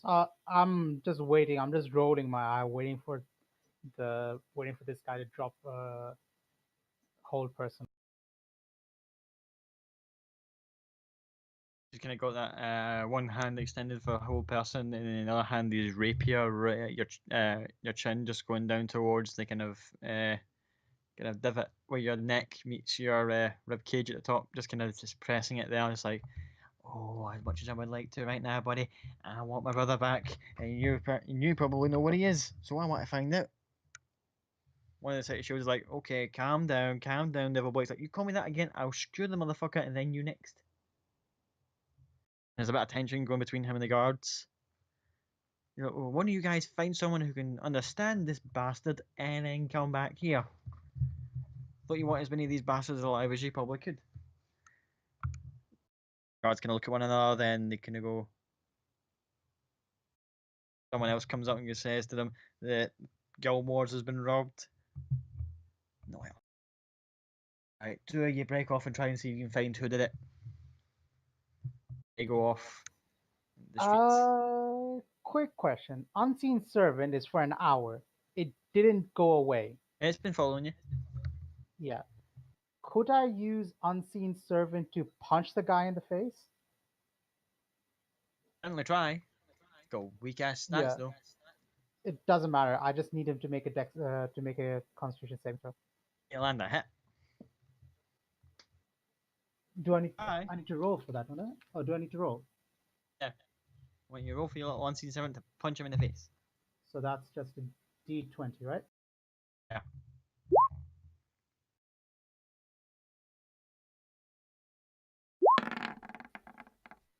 You dirty jammy bastard. Instantly drops concentration just as he turns around and this unseen forces like put him up, and fuck you right in the face. He's just like, what the? Oh!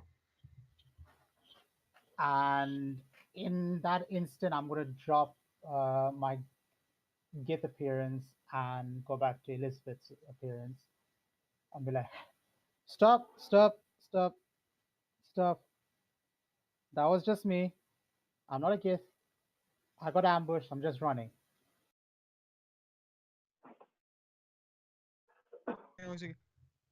What the fuck are you doing turning into a Gith? What are the called? Mistakes are made. You for one of the more clever ones at your little band of misfits. Come on, the fuck. They ambushed me. My group just left.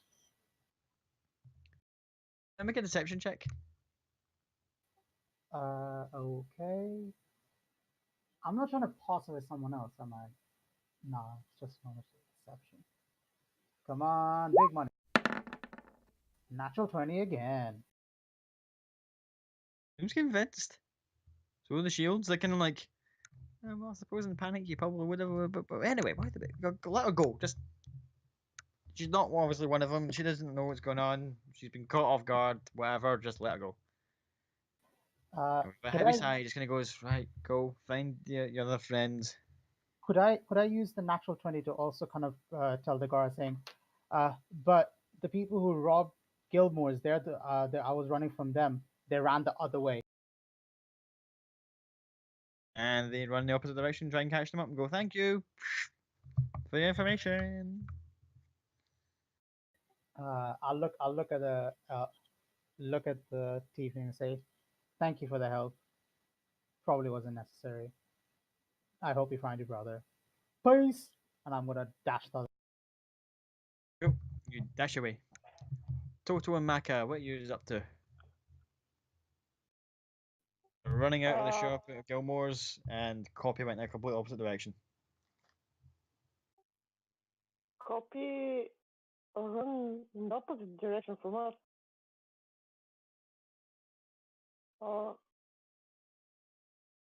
Yeah, once they got kind of figured out that someone spotted them as looking like a gith, they got chased off.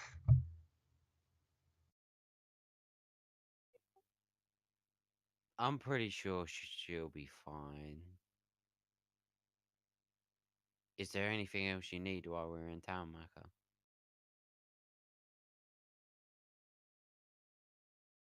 Okay, we must meet the other.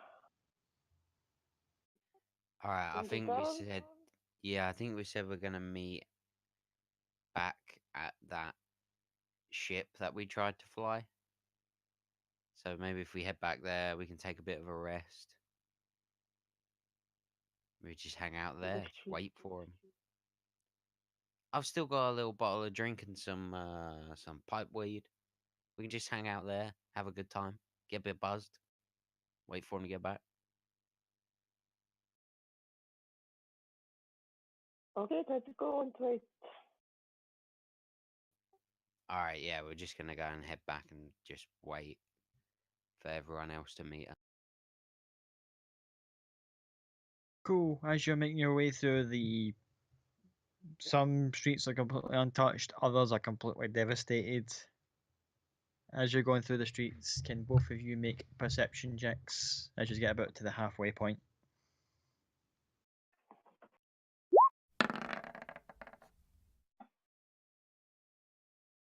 Call. I'm already hitting that pipe weed, so Yeah, it's been a long day. Just get the pipe out and just like, just like, oh, it's kind of steamboat just going doot doot right down the street. Mac on the other hand happens to spot tiny little purplish pinkish glows in a nearby sewer grate looking out at you.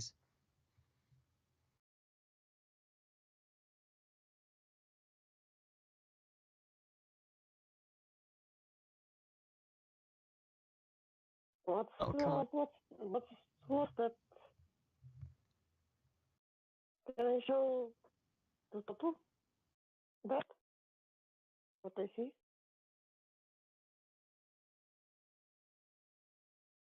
Basically, point out to Total there's a collection of rats kind of looking at you with little kind of glowing eyes, and the top of their heads are see through.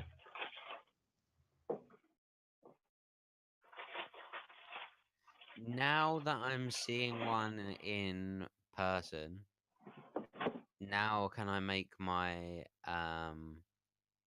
like favorite enemy check to see if I know what more about them? Give me a sec to just double check them on the book. But yes, go ahead. If fiends or beasts, I can get advantage on survival checks to track them, as well as intelligent checks to recall information about them.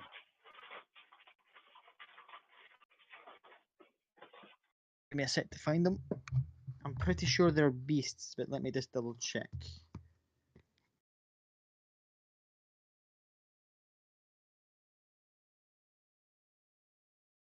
I kind of points them out. You can just looking them up and down, going, I might know something about these.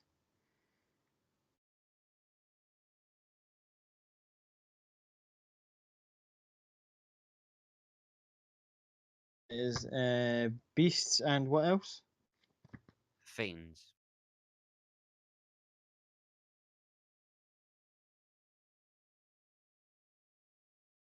Yeah, they're beasts. Alright, can I do an intelligence check to like figure out what they are? Like just as much as I can about them, Go ahead. if I remember anything. I need this in fucking advantage because I've got mine.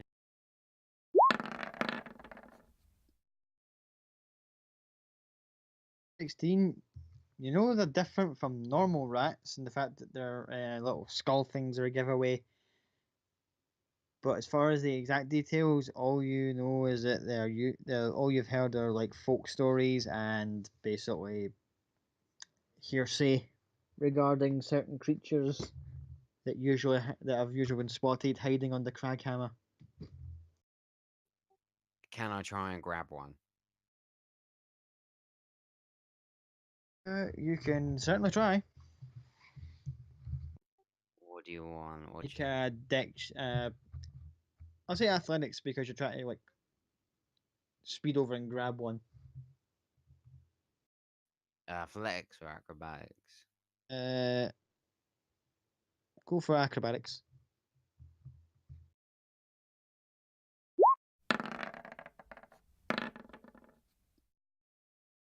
22. 22.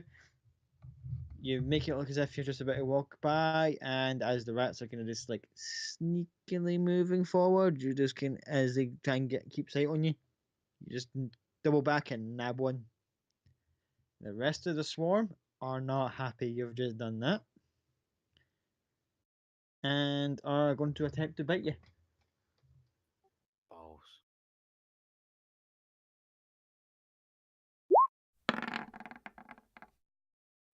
Yeah. Suddenly, as you see a big bunch of big bunch of rats just immediately start gnawing at you, they do.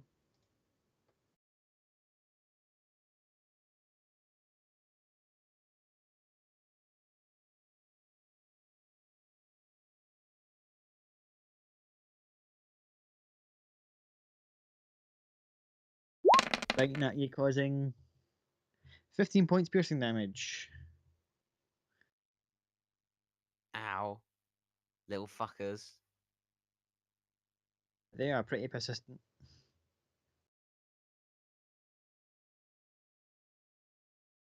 Should I stand there, or are you going to do anything? Man, I want to turn and run. I want to run. I just want to just. I got the one I've got. I just want to just get away from these ones. If I can. If I can outrun them. Just straight down the street. You try to try and run away, they get an attack of opportunity, just to kind of give you. If you try to break or run away from them. Yeah. Yeah, misses. You manage to just kind of like step over, ow, ow, ow, ow, and just step over and run with the other one in your hand. A surprising move, the rats immediately, as they start to move out of the sewer grate, immediately stop and then slowly recede back in. I just shout for Maka to follow. Oh, you shout over to Maka. Maka, what do you do? Okay, we are running. Let's just get away from these rats. I've Okay, got one. let's I've run. caught one.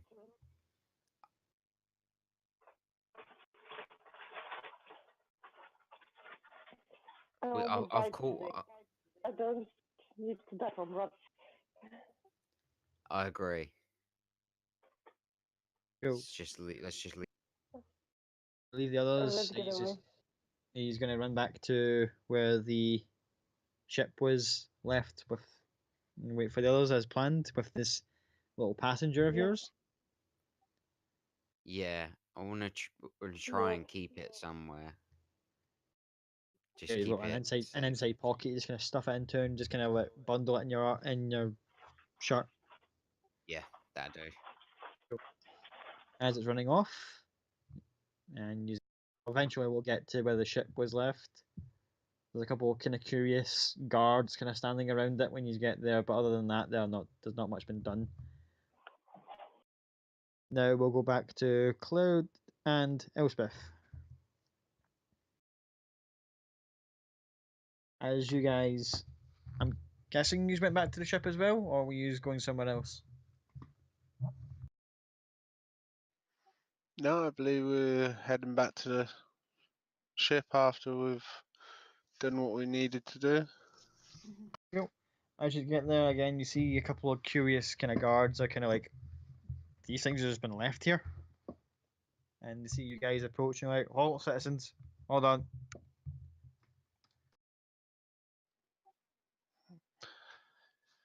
Morning. This is kind of a bit of a mess around here. You might want to watch yourselves if you want to just kind of take the path along that way and kind of just like gestures to kind of go around where the ships are. Dad, don't worry. Most of this was sort of our doing. Make a persuasion check with advantage because ballsy.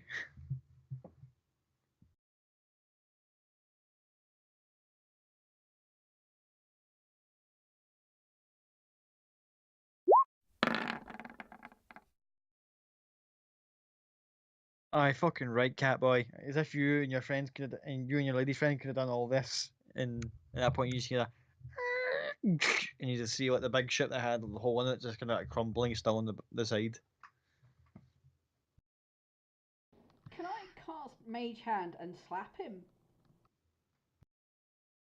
Go ahead, make just a natural D20 roll, please. Well, yeah, mage hand and.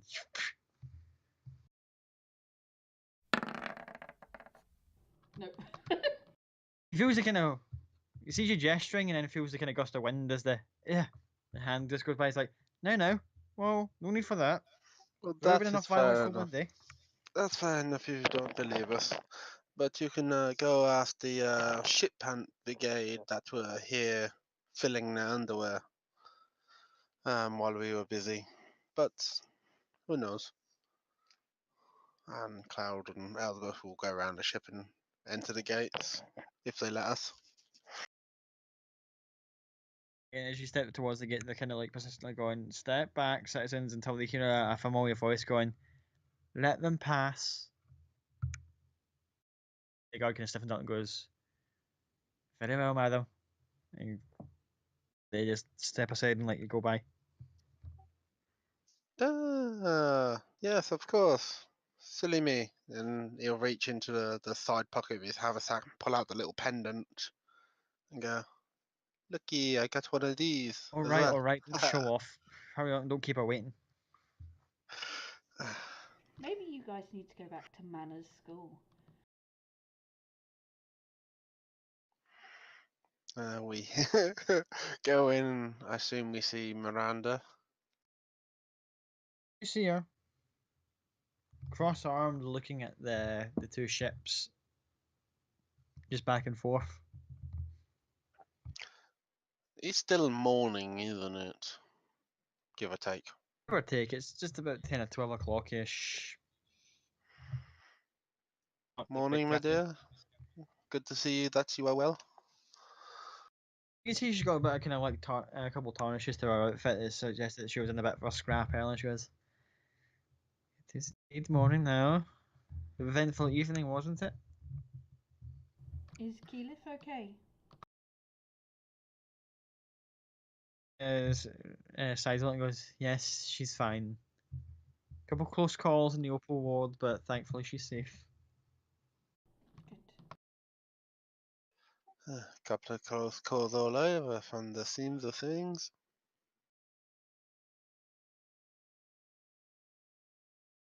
You see her like kind of, as she's still got her arms crossed, one hand comes up to her very well defined cheekbone and starts tapping on it just a little bit. So it's like, very interesting, aren't they?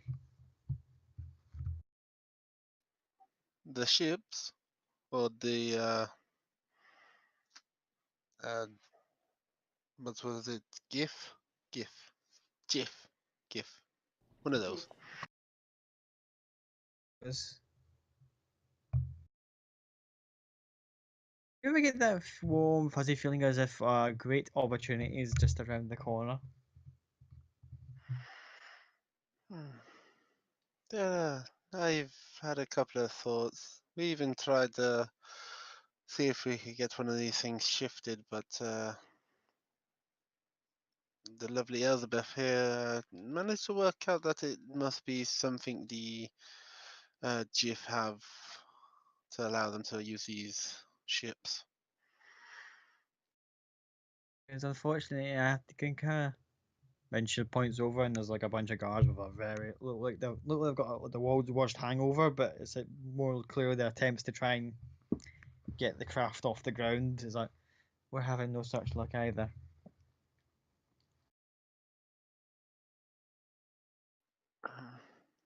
I do know. Well, I know a couple of tinkerers that might be able to do some work on it.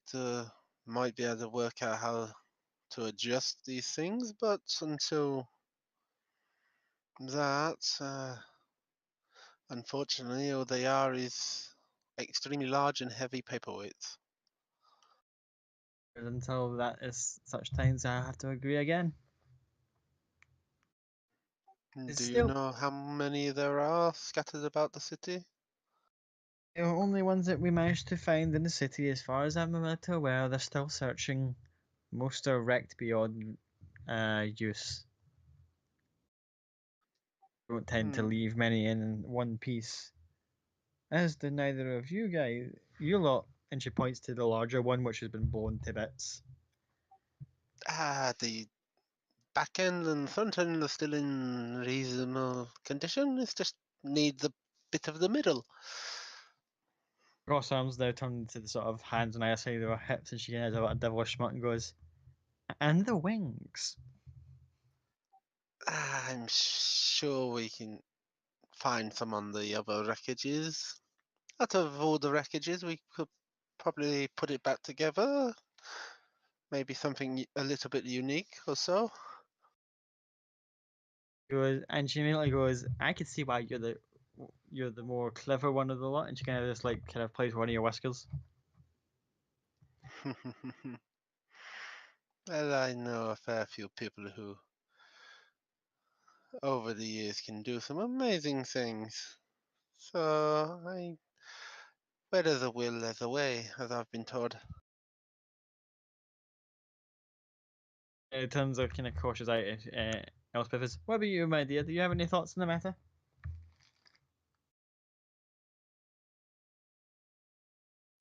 Not any more thoughts than Cloud has already indicated. Easily enough fixed, it'd be finding someone that can fly them.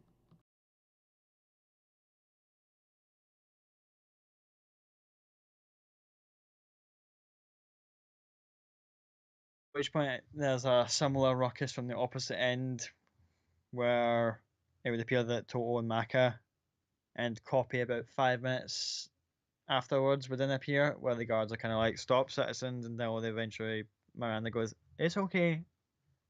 They're responsible for this. Let them through." And eventually, you guys are all back together.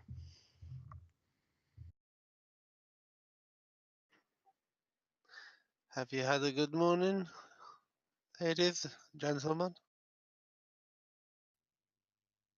I would just rather not talk about it ever, please. I've had better. People are very nice.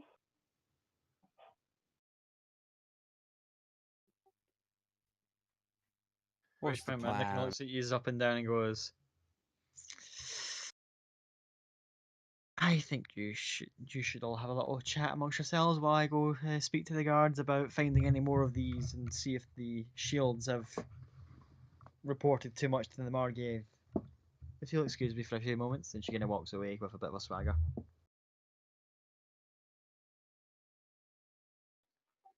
Okay, so we won't ask what happened until later, but did you get anything useful? Maybe We got these. We'll kind of show you Good. what we got. I think Maka got some bits, and Elizabeth got some bits too. But I'm not quite sure what they all are. You want to take a little look? Unravel. You got the rolled up kind of tapestry looking thing, the weird looking pearl, and the two necklaces, which are little hands holding the three jewels together. These necklaces are quite pretty, but Mako is the best to check them over if you don't know what you bought, with a raised eyebrow. We bought them very cheap.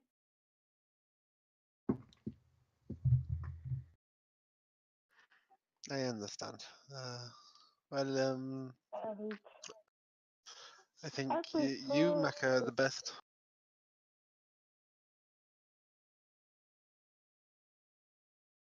I sit down and identify them, but first leave the town.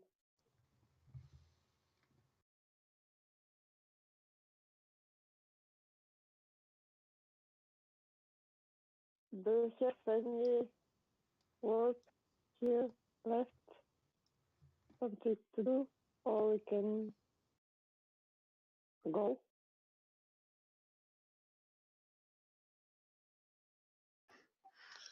Is there anything in particular we need to do? Looks like Miranda is getting some ideas for the uses of the scrap ships, so that might be of interest, but everything's good on my end. Toto, Maka, that copy has Elizabeth been behaving herself?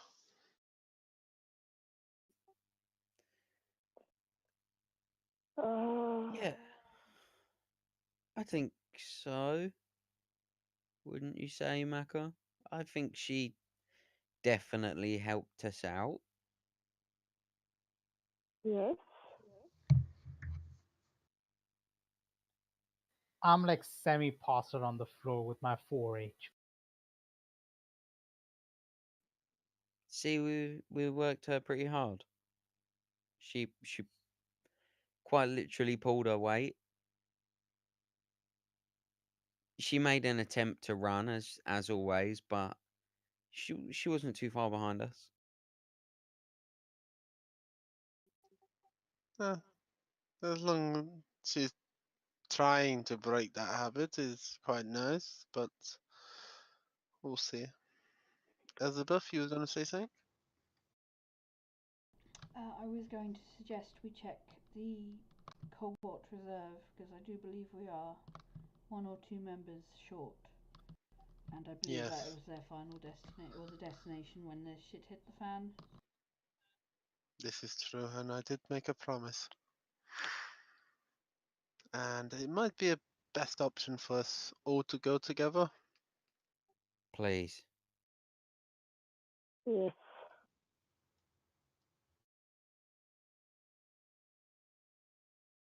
As you guys decide to gather up, Miranda comes up and says, "Not much to discuss," and she's kind of almost giddy at the prospect as she starts eyeing up these ships again. It's like so many opportunities, so little time. But I'm guessing you all have places to go for the time being. Shall we arrange a meeting for some point either tomorrow or later today? Yeah, this evening should be alright. I'm pretty sure we have a few little things to do, and I can't see us leaving today. I think we all need a decent rest to get over the excitement of this morning. Okay. She goes, "I'll see you back at my estate later this evening."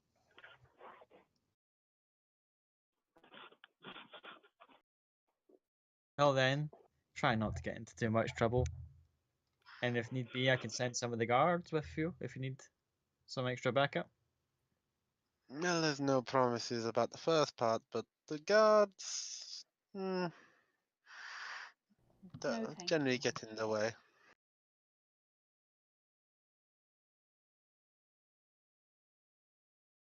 Suit yourselves. Well, this evening, and she kind of just does a little half bow, and she goes back towards the smaller ship that's still intact. Cloud bows back and says good day, and starts heading off. It takes you a good bit of time to head towards the Cobalt Reserve. On the way there, Cloud's gonna have a thought, and he's gonna pull out his horn and give it a blow, thinking about the orcs, to see if they're about.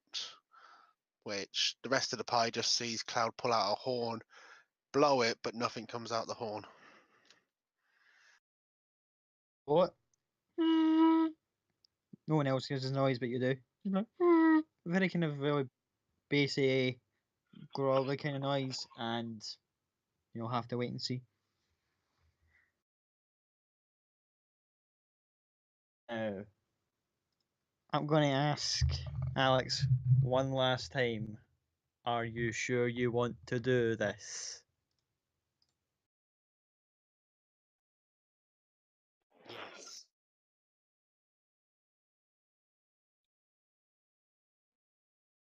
Okay. So just give me one last little second there because I had a little bit of a hiccup whilst trying to get this ready.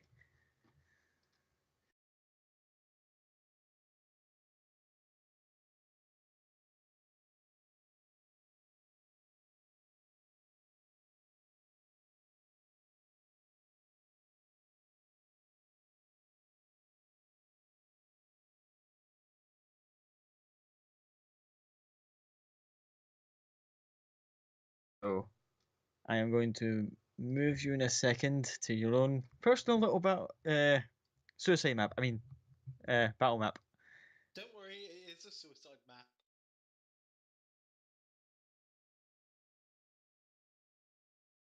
If I can get the tokens to work properly. Okay. Yay, Alex watched me die last week. Now I can watch him die this week.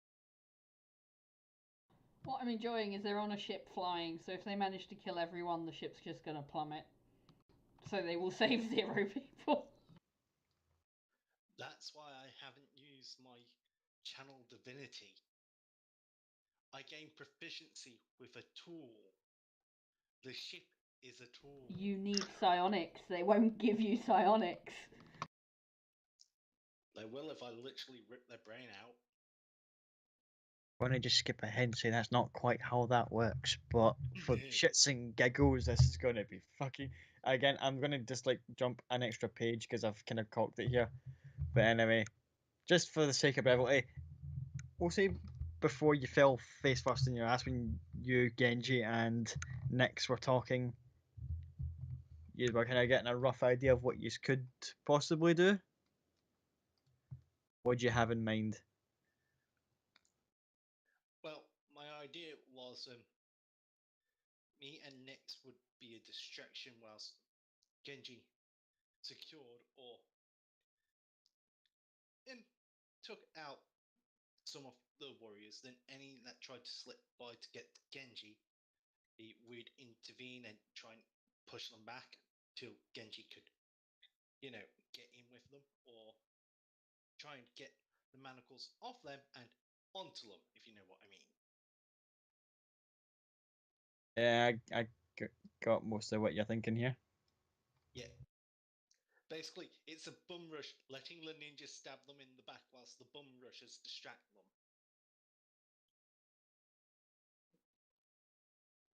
It's the best plan I could think of on the fly. And let's face it, there's not really that many more options which don't involve someone getting tortured. Okay, so not proper, but Give you a bit of an audience before we kick this off. But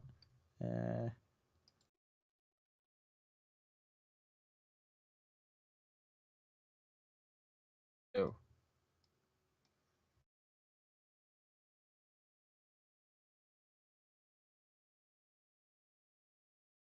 hey guys, this is taking a little bit of a thing.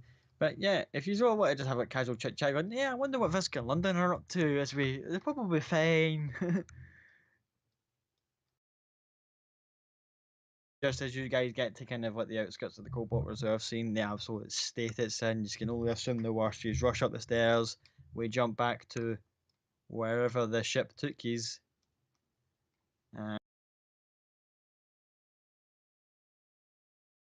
If you would place your token roughly about here, Alex.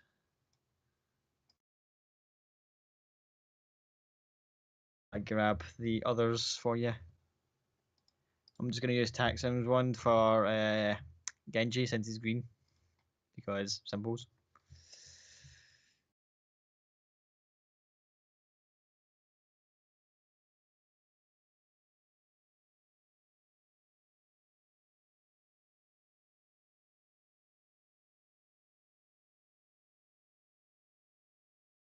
Sorry guys, for those who are watching, sitting here watching me just mess a bit with the pages. I wasn't expecting Alex to actually go suicide run. Oh, come on, you should know by now. I should have, but Apparently he just has a thing for getting his characters killed. oh, if you would have like, a thing for doing the dramatic. so if you would like to, let me clear the initiative order since this isn't going to be much of a case. You would like to roll initiative for Visca, and I'll just say that that's just a general turn order for the good guys.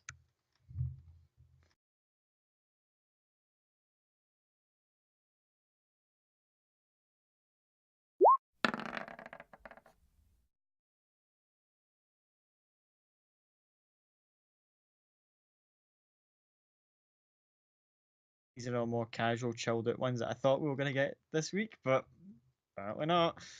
Right, okay, so I'll do initiative for the bad guys. Okay. Fuck me.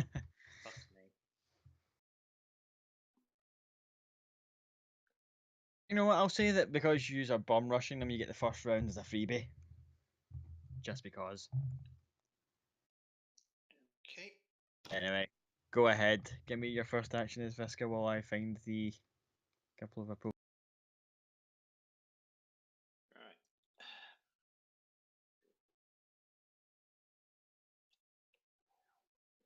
That's good for me.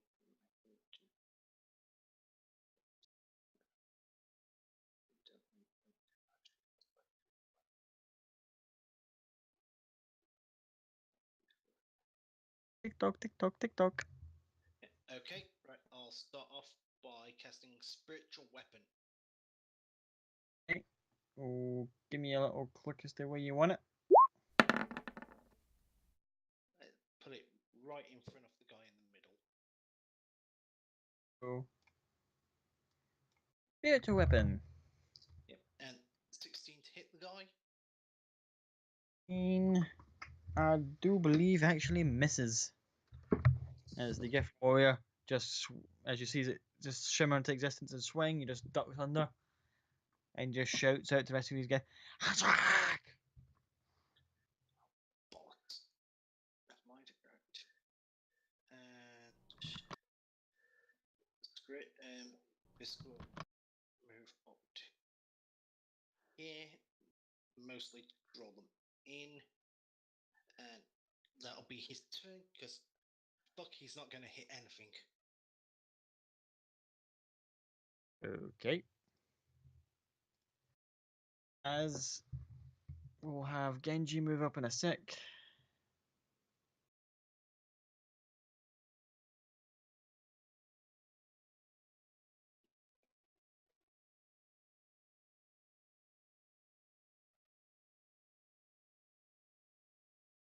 Genji's going to move Take 2 attacks. First one will hit, along with. Second misses. First one will obviously hit. Yankee looks like it's took a bit of a beating as he just comes out and in a flurry of speed just like starts smacking it across the face. You see the Gith spit out a couple of teeth and it's got purple blood going down its cheek. Looks really mad. Next is gonna just like appear up next to one of these dudes. Roll advantage with his sneak attack.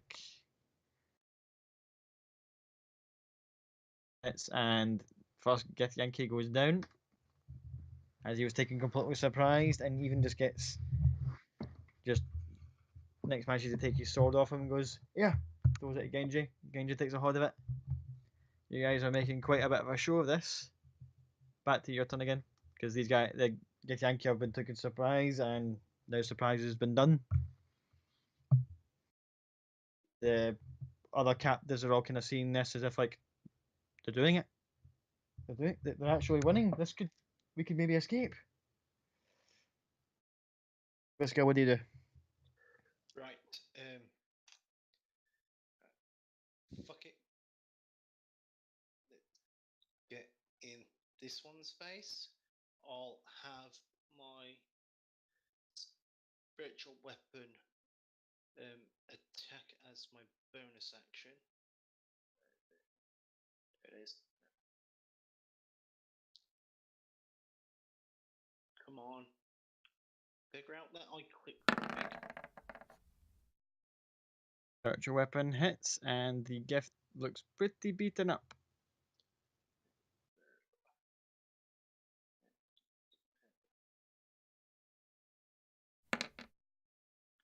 Takes 5 points of force damage. Nope. And the one directly in front of me now, I'm going to smack with my mace. If I still have it on me. Go to reach where you think your mace is, and it's gone. Bollocks. Right.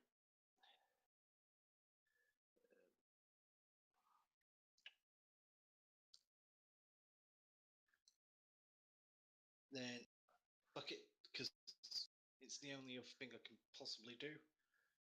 Just try and get him with the flame. So a DC 14 dex save on the guy directly in front of me. Fucking balls.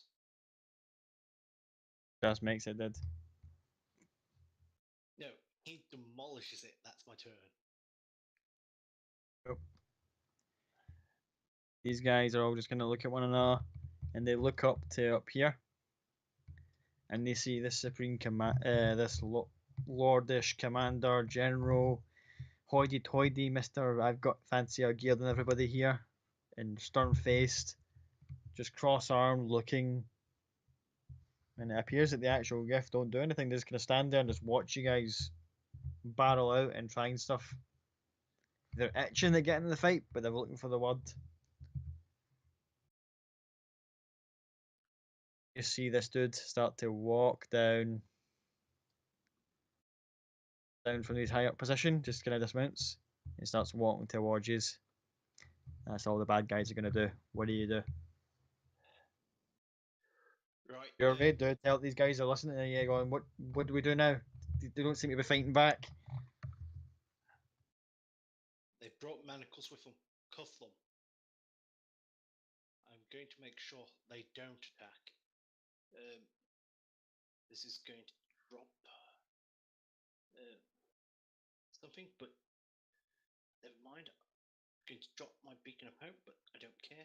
I'm going to cast silent over the commander. Okay. So I'm going to do it as a 20-foot cube coming towards us. So from the commander, the 20-foot cube coming towards us. So gives us about 20 feet where he's silenced and he can't issue the command. Well, at least not verbally. Okay. What else to do? yeah, I'll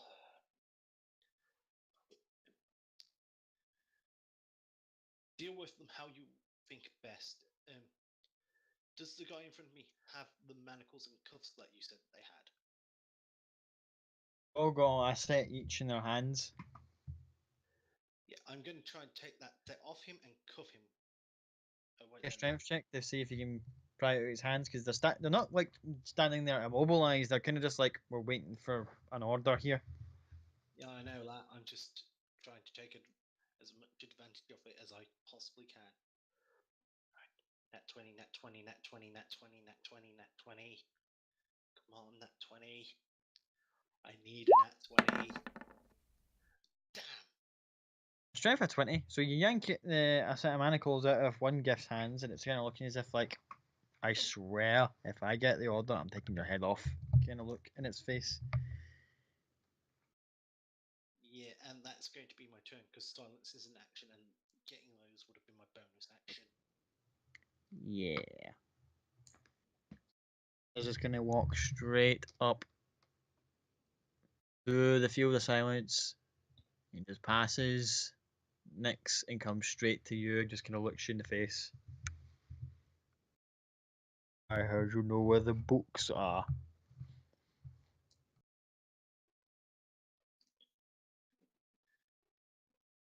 Where you lying?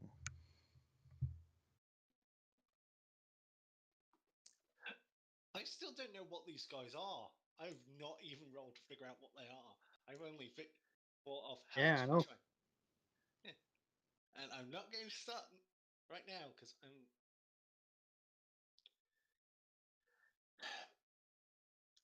Now, it depends on the title. I know where many books are. Some books which aren't meant to be shared with people.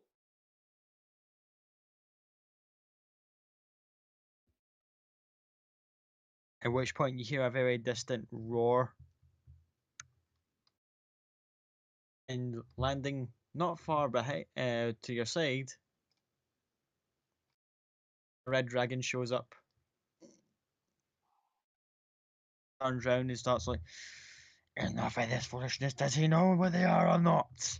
And it just starts kind of stashing and gnarling at the both Genji and Nyx, who are just like, okay, maybe this wasn't the best of ideas to follow Blue Boy into battle. Can we take our vote back? At which point, Draconic, I go to the dragon. I might, but I believe there's also a puppet here whose master possesses what you seek. the dragon just starts kind of growling at the idea of you just called someone in here a puppet, and it's just like, Amanda, and just looks back at the Gith who's got all the ornate gear on, just kind of looks and goes, where you lying about the books? Do you know where they are? Yes, I know where they are. What are you willing to exchange for that knowledge? You, before we go any further, none of your bullshitting. Motherfucker! Yes! Thank fuck for this. Do you want me to make a deception check to see if I get an at one on that? Yes. If you get an nat 20, I'll be fucking pissed.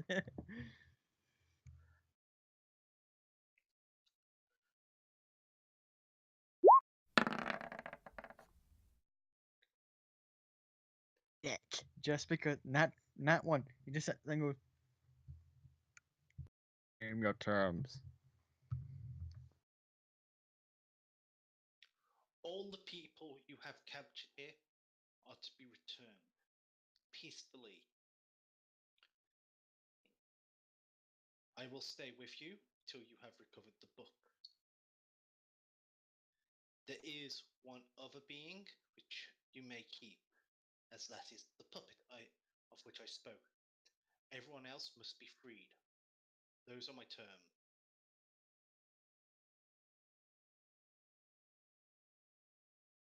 And in exchange, you get us the books. Exactly. The commander kind of sides eyes at the dragon, and the dragon just kind of looks at you as if like you're up to something, surely, and it starts to kind of slowly move forward. Of course I'm up to something, but so are you. It's mutually beneficial for the both of us. This is how we all get out alive.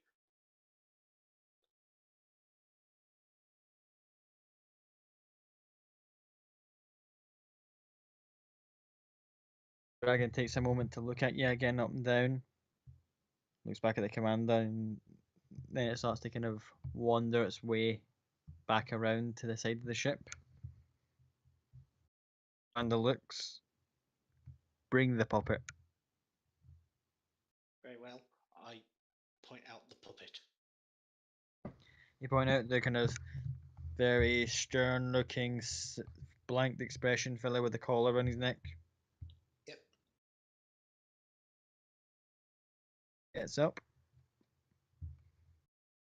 Starts to walk out.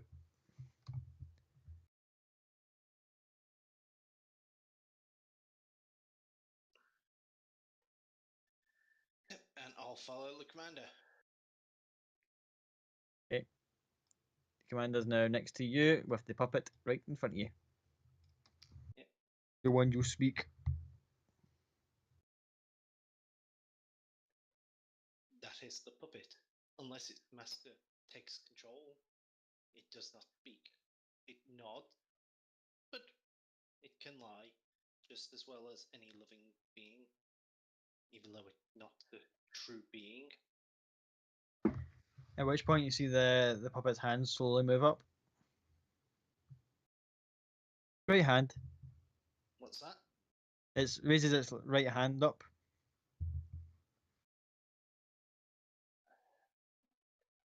I have a bad feeling about what it's going to do. You might want to take a step to the side or take its hand off. At which point the commander slaps you and goes like, "Do not presume to order me around." And it's a very forceful slap. Like you can feel the whole of your like jaw just kind of go a little bit, not breaking, but that sort of like click.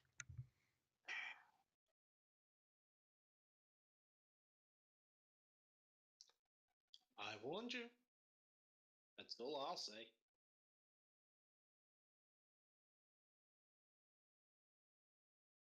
At which point he's kind of staring at it and goes, "What is this creature?" Not quite sure. If I was to put it in terms, a golem made to resemble a human. At which point it kind of turns back its head towards you. As this very sort of awkward, uncanny valley smile go across its face. Which the commander kind of looks at and goes, "That is disgusting, this horrible." And in the final moments, you see the hand goes across to its face, thumb on the nose, and goes before it just spontaneously explodes. Oh, for fuck's sake. And the last thing you hear, apart from the actual detonation, is that again it's Vincent's laugh. I'm And bringing a dragon to kill you, bitch!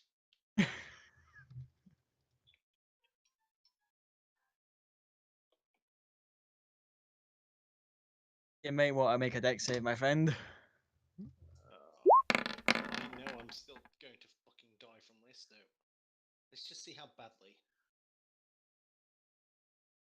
That is the initial fire damage, and the shrapnel is going to be. Oh, I'm dead. I'm so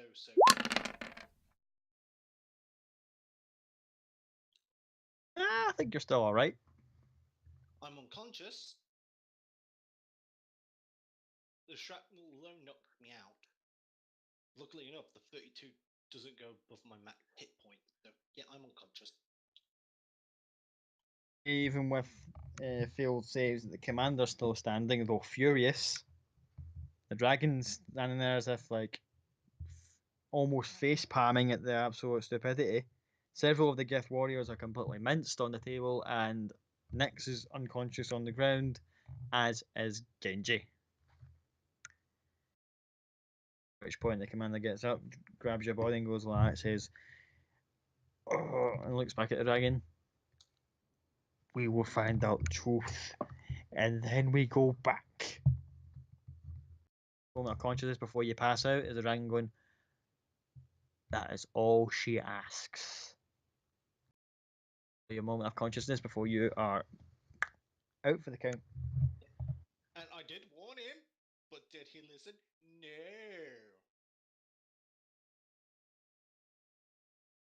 Anyway, back to the Cobalt Reserve with the rest of the party.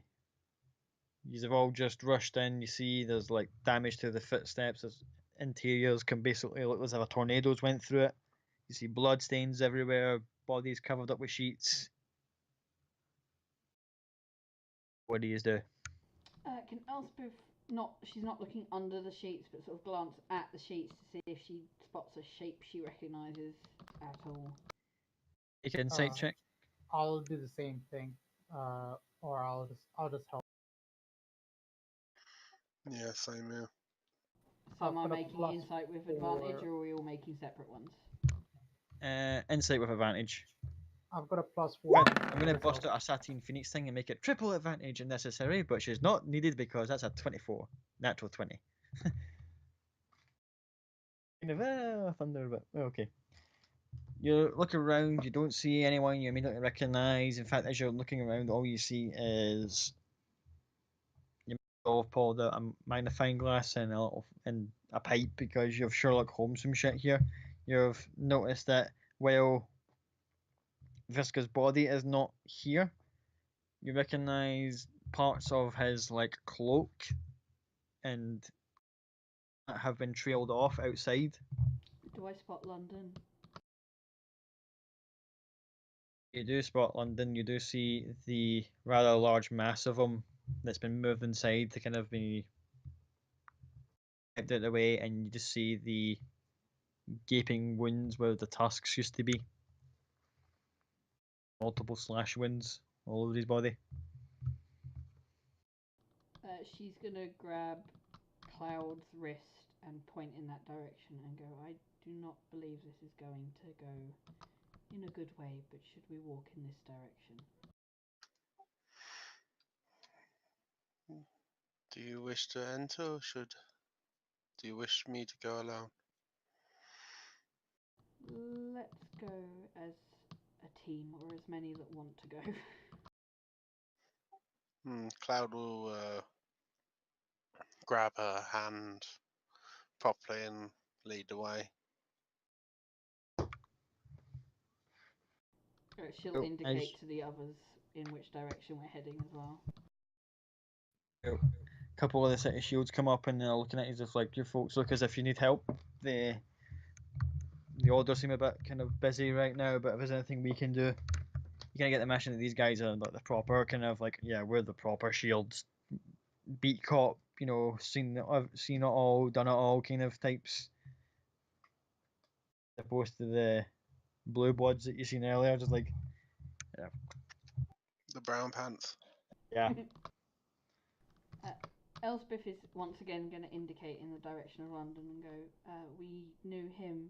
Do you happen to know what happened to the gentleman who would have been accompanying Blue Tiefling, and she'll describe Visca?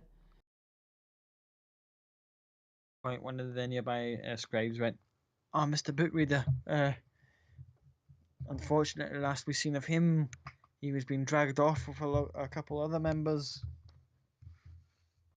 Gestures outside. Bunch of people from all over the nearby out of the Opal world and took off on foot.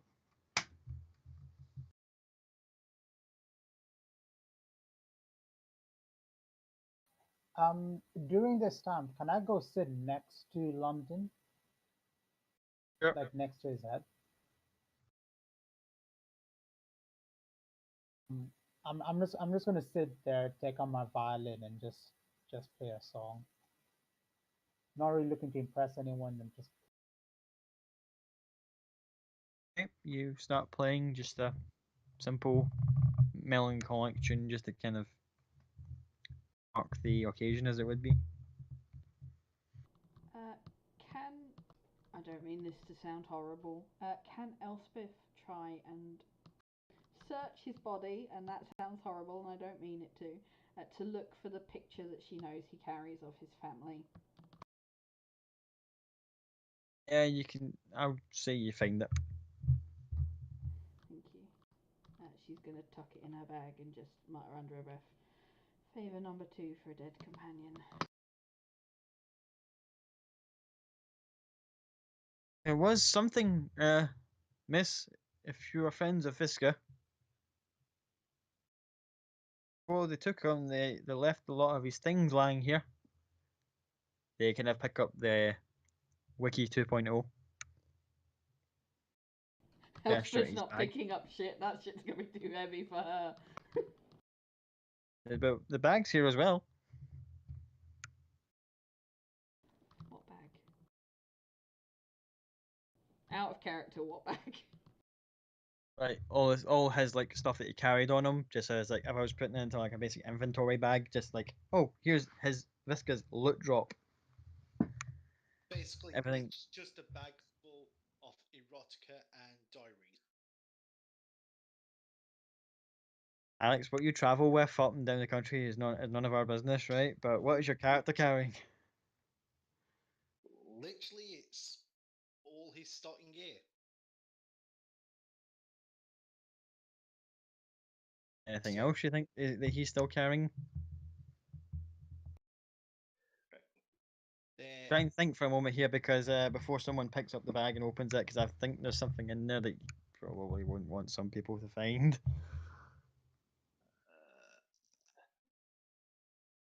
not that I can think of. Okay, as the guy's pointed at the bag, are you going to take it? Tell the others. Oh.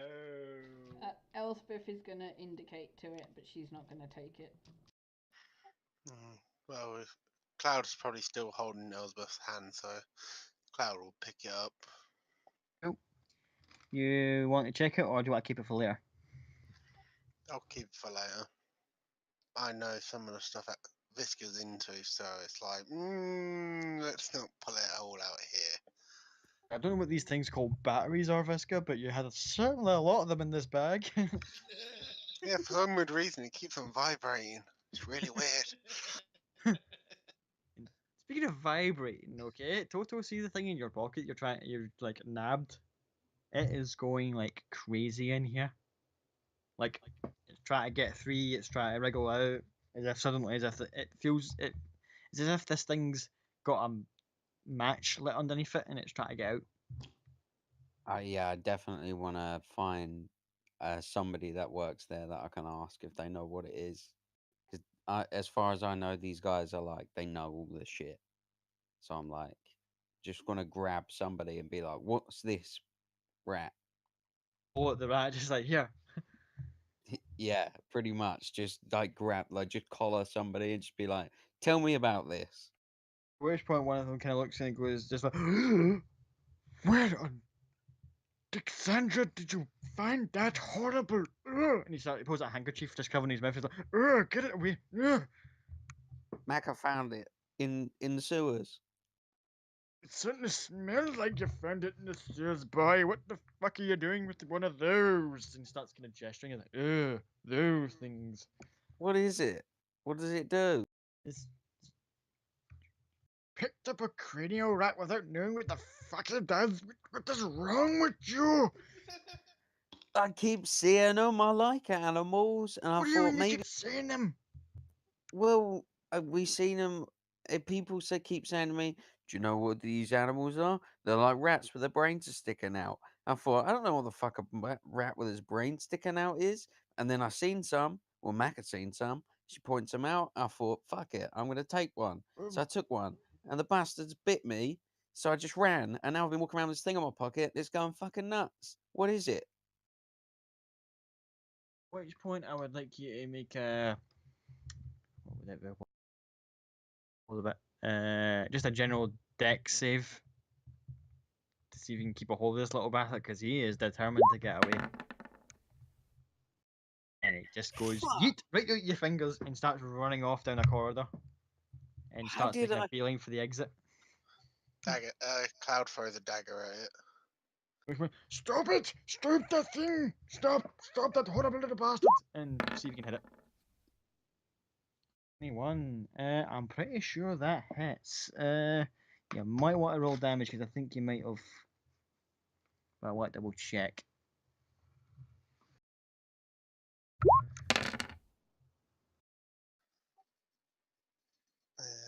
Would it be a surprise attack? I would say no because it's like actively trying to get away, and you're just like everyone knows it was there, and you were Forcing there, then. kind of. The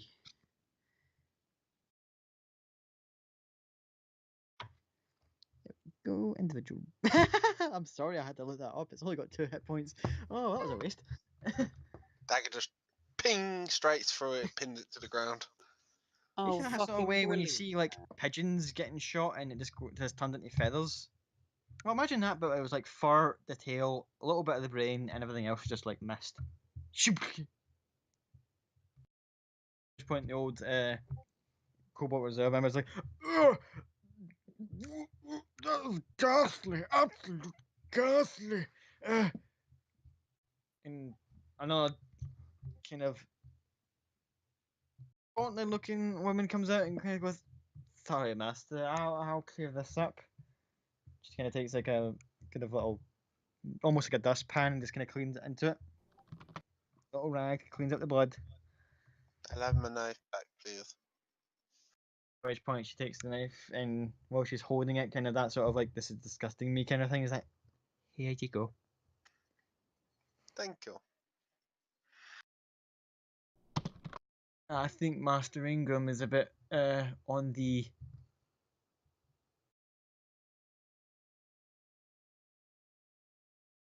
Squirmy side. yes, and today's been a bit rougher. So if you would kindly follow me, I will tell you all you need to know about the rats. Oh, thank fuck for that. Thanks for killing it, by the way. I look at Cloud. I've fucking got bit trying to catch that thing. Well, there's more down there, so if you want a pet, I'm sure you can go catch another one. No, I don't want a fucking pet. I wanted that one. Jesus Christ, man. Really? Uh, Really? You're it's hiding been a things from me? it's been a rough day. It's been a really rough day. I'll tell you. I will literally tell you all about it later. But it's fucking Have you been smoking? If yes. you're not, well, you need to smoke a little bit more. You need to get the right balance, I think you're right, and you man. need to give me some. I think this shit might be spiked. Let's The follow this. gauntlet looking lady kind of goes, "Are you all coming?" And her Yeah. gestures are very on point, kind of like almost very precise in her movements.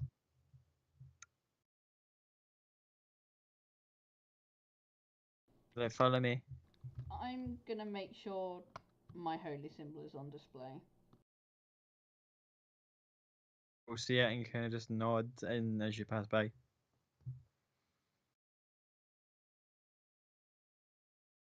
The woman says, "My office is actually outside the reserve. If you care to follow me this way." She starts to leave the building. Cloud follows. Can I insight Norman's- check her? You can insight check her if you wish. My body's so untrusting.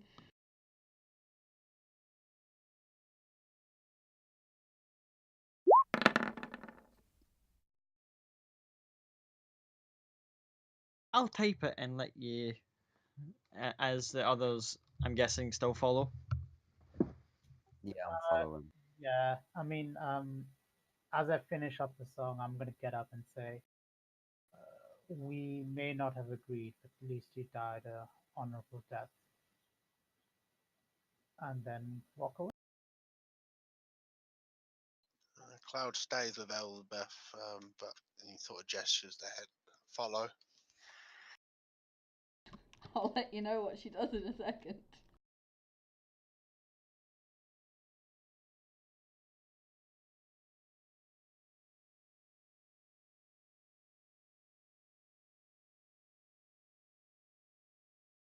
As you guys are walking at Cobalt, there's a few people going. It's like, don't go too far. You guys are like, I won't be too long with them. Just have a few matters to discuss. Take care of the wounded and such. And she starts again leading. You've now left the reserve, going down the steps. Elspeth will follow for now. Sort of still holding on to Cloud's hand. Which, funny enough, Cloud still has a gift silver greatsword and a gift silver longsword.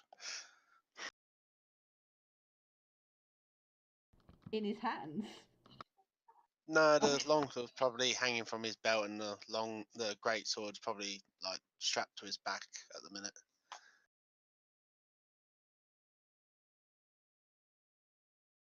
Elspeth go, with all these weapons on you, you look ready to take on an army.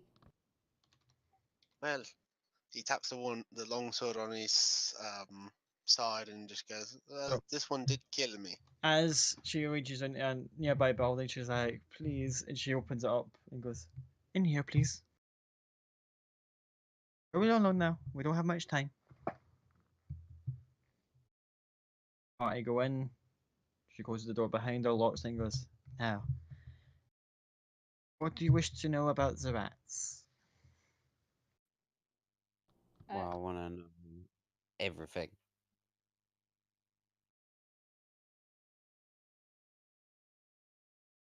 As well, they tend to be deployed in swarms to be acted as the eyes and ears for certain operations.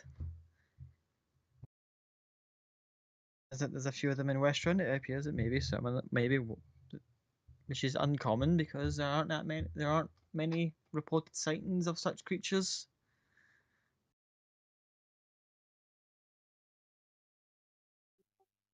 Those creatures are.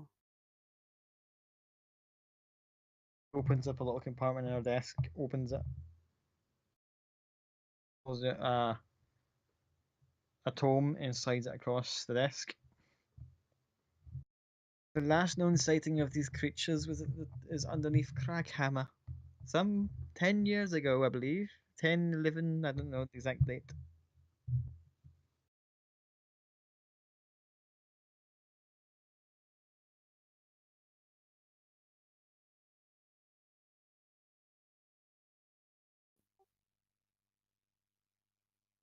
Well, looks like we have to be leaving Westruun right now. No offense, but I do not believe any of us in any state to leave right now. You want to stay here and fight these fucking mind Well, flayers? mind flayers. I have no idea exactly what they are, but I don't really care. The rats don't seem to come up above ground, so as long as I'm on a second-story building with a warm bed, maybe someone to keep me company, I will be very happy. It's not really the rats that I'm concerned about. It's more, and he taps the book. He's like, look at it. That thing will fuck you up. Just look at it. It looks evil. I don't know much about him, but I know it looks evil. It looks like he's got a squid stuck to his face. What's more Squids aren't evil than that? Squid tastes quite nice, though. Bit rubbery, but still quite nice. Oh, where are my manners? And the woman gets up and she goes, would you all like something to drink? No, Something thank you. strong. Sorry, was that a yes from Mr. Cloud, as long as it's strong. Goes over to a little cabinet, starts elf bottle and starts pouring it. Anyone else for a drink? I'll have a double. A glass out, puts the drink in, double measure, and goes back to the rest of the room. How about you, my dear? As she points to Maka.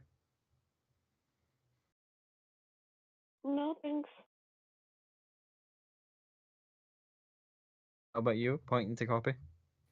I'll take Well, the Elizabeth. whole bottle. Point, she takes another bottle and sets it on an auto tray. Brings the tray over. Sorry, while she's pouring that, I'm gonna go.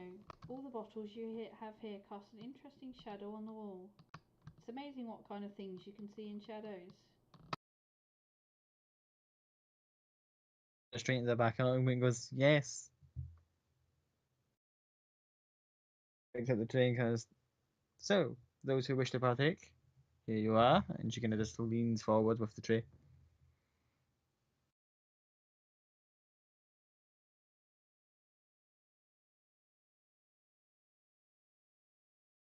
So he's just the woman's just offering us the drink.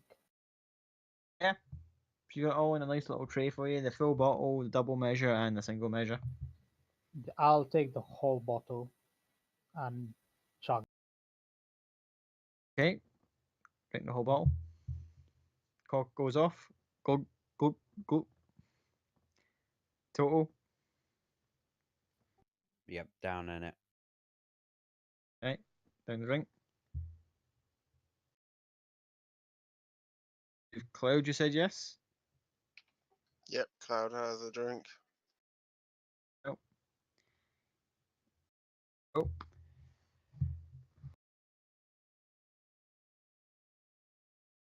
Looks back and goes, are you sure the rest of you wouldn't like a beverage as well?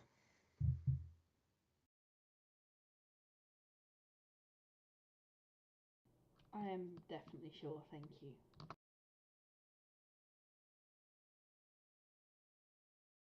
Okay. Elspeth is going to make sure she still has hold of Cloud's hand. Still have hold of Cloud's hand. Cloud, make me a constitution save. Total, make me a constitution save with disadvantage. Copy. Good night. Yeah. As you suddenly feel as if all your nerves are tightening up and you're stunned. Yeah, boy, same happens to you. You just feel this like, not numbness, but that sort of way, as if like all your nerves are clenching up and you're stunned. Just fall to the floor, just like almost like, what the fuck is this? Cloud as well. Yep. Elspeth will attempt to not catch him, but sort of help him not to fall, if you get what I mean. Yeah. You see the way they sit, it's going,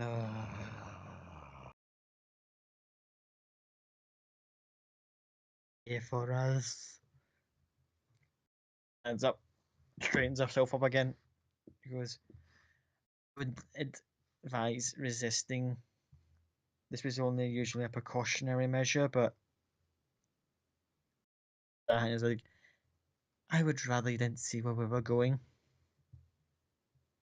So here we are.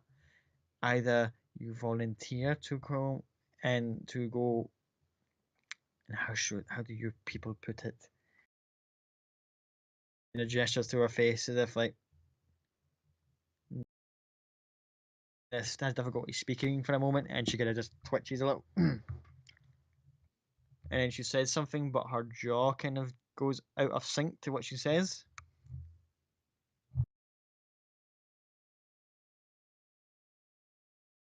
Tries to straighten her face up again. Sorry. Either you come willingly and I make sure you don't see where we're going, or. And she points to the members of the party who are on the floor stunned. I have to insist. Why would we want to go anywhere with you? How about you go where you're going, we don't watch where you're going, you leave us alone. Apparently you've already caught wind of certain things that I need to make sure don't come to the light of day here. Are you talking about your creepy rat shits? Because we're perfectly happy to pretend we've never seen them. Although you might want to talk about the creepy wizard that they tend to hang around. Go with me. To occupy a particularly a particular crossroads that my servants use.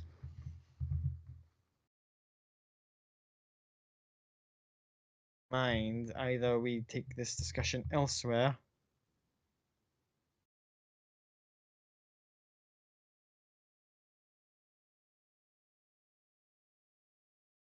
I remain a certain degree of discretion,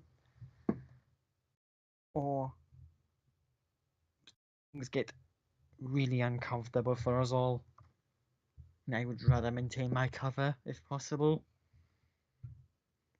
Well, how about this? You let us not go wherever the hell you're going. We have the conversation here, and I don't walk out of this room and tell every single person in the city exactly what your creepy tentacle face is.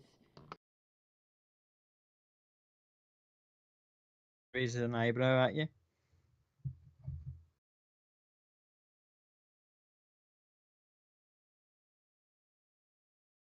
Your secret will remain safe with us, as long as you don't take us anywhere.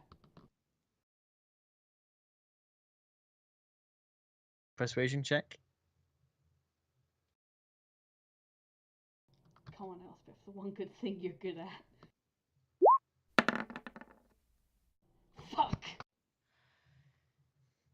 It just kind of does that whole no thing with her finger.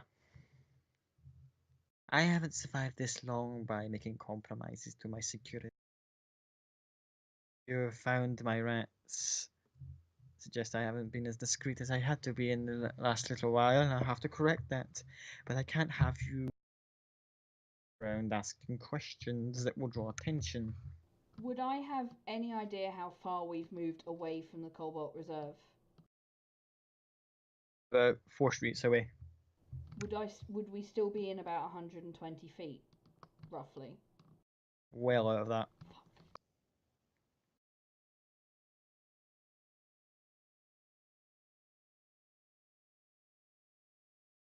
Elspeth is gonna look at Mac and go, and very unsubtly go, any ideas? Because I don't think we should go with her. In fact, I know we shouldn't go with her. I don't want to go with her.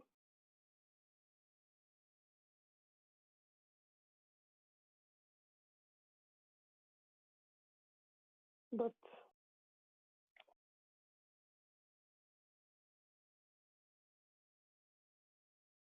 I don't want to fight you there. So, I don't know.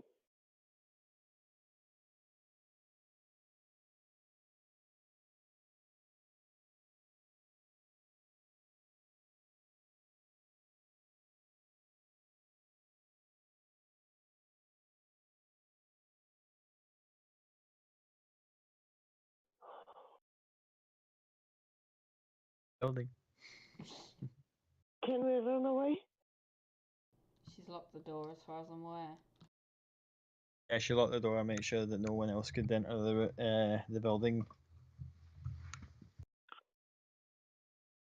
I can try to unlock the door.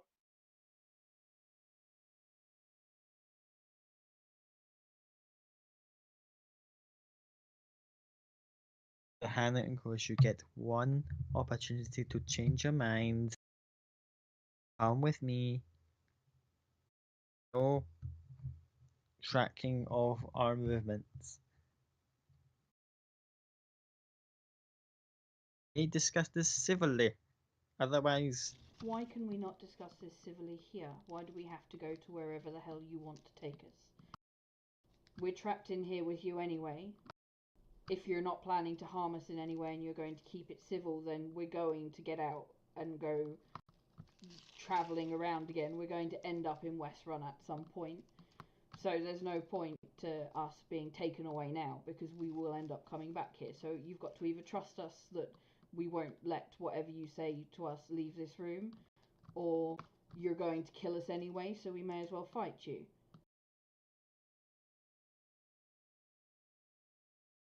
and she's looking at Cloud with the silver sword still on his side, and isn't it? How well did you fare against the Gith? We're all enough still to alive. survive.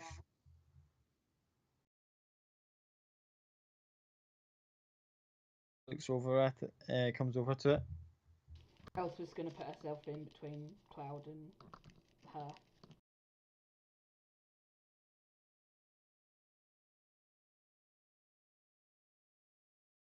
Perhaps I've let some native arrogance get the better of me.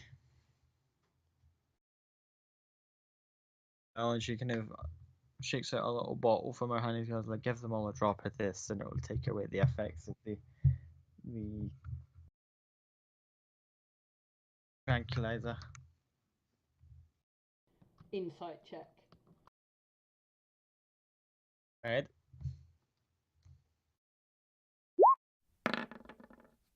Now you roll well, for fuck's sake. There you go, Will. From her kind of back and forth, you can kind of see that this tiny little vial, which is a little bit the size of your thumb, one drop. Yep. You don't know what it is, but you get the feeling it would remove the stun.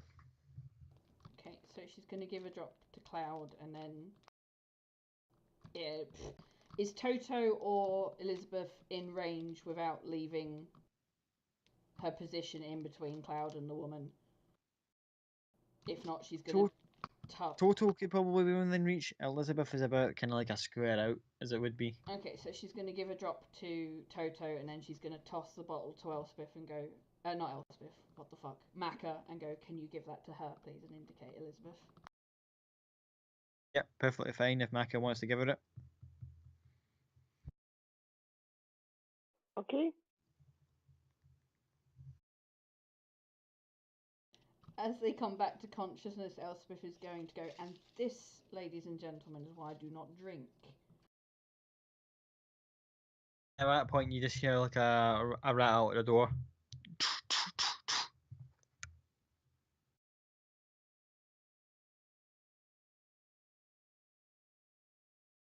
I'm going to leave it for the lady to make some kind of indication if she's going to answer it or not.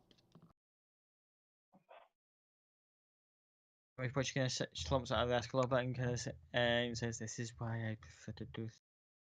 Okay. Well, go on then. Answer the door and convince them to go away. You've locked the door. I cannot open it.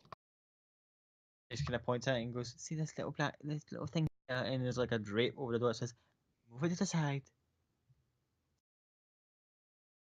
Would they not be expecting you to answer the door? Will they not find it bizarre that we are answering the door?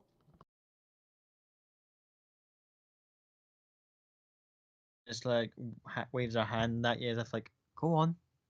You wanted to do it this way." I'm going to answer the door then. And go, hello, how can I help? 2 city shields and a member of the Cobalt Reserve going, "Yes, will your business take long? Because we have some matters to discuss back at the reserve. Professor..." The guy starts stammering a little bit because he's like shaking up still from the morning's efforts. He's like,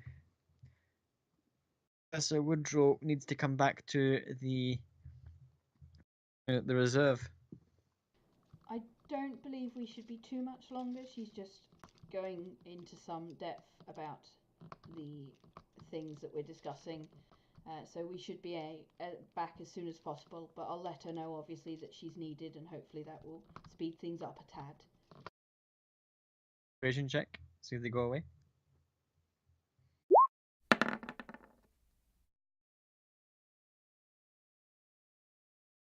They're kind of like, "But we really need to Professor Woodrow back now. Is she there?" At which point the lady starts to kind of move kind of skittishly behind her desk. Meetings away from here.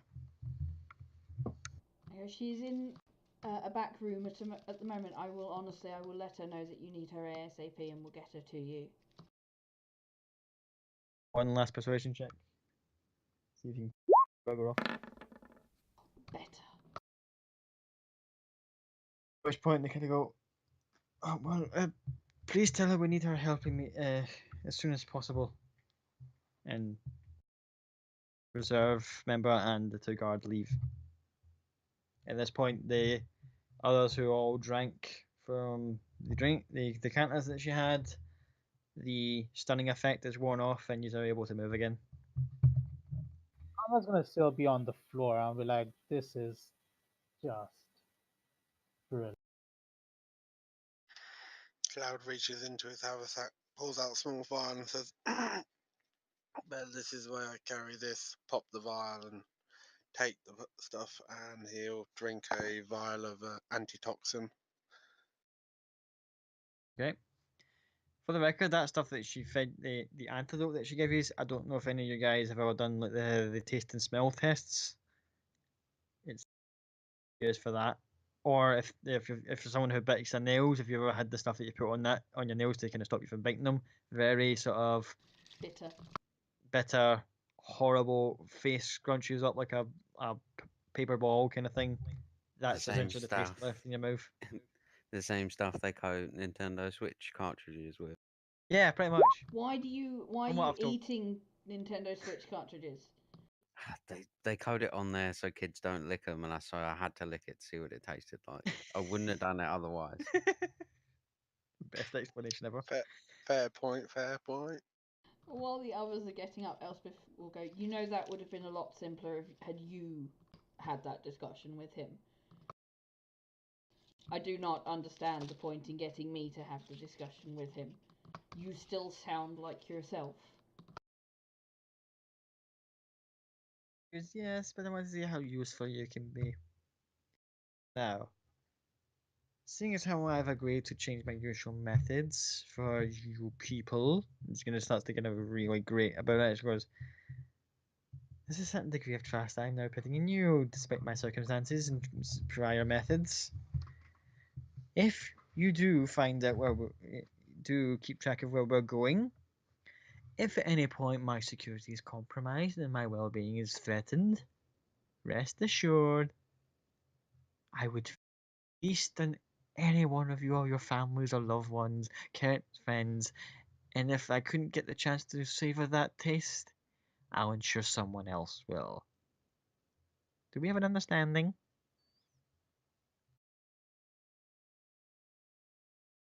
That's to walk up to back to our drinks cabinet. It's understood, but don't threaten. Threats are pathetic, and I do not like them. So carry on, fishy.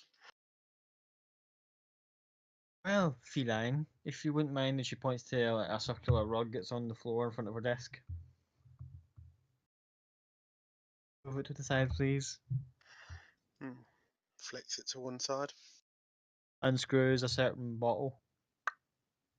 And the seal on the room floor moves away. That sort of like kaleidoscopic staircase kind of thing going down the way. Now, shall we? We won't have long by the sounds of things, and she starts.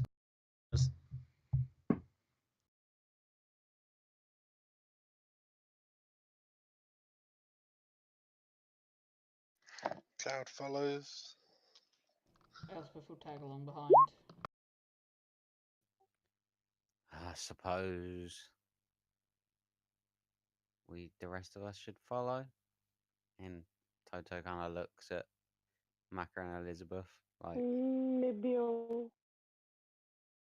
let's go together. if they're going, we'll go. Go. Full party going. My life was so simple before I met you guys. Yeah, Elizabeth's gonna get up, sigh, and go.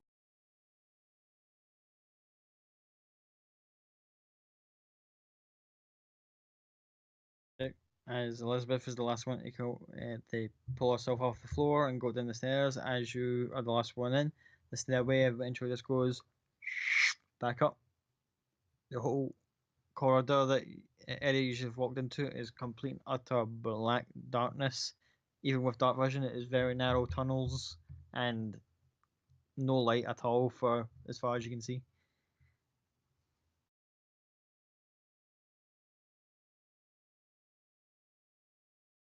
Like a few moments are like, okay, this isn't looking good. This isn't looking good.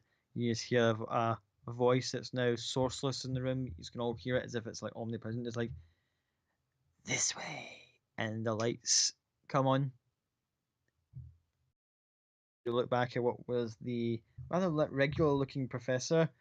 You now see in her natural form these 6 tentacles hanging from her face, very sleek, featured, elongated claw-like hands, sunken eyes with like faint lilac pupils, bald head with like purple skin.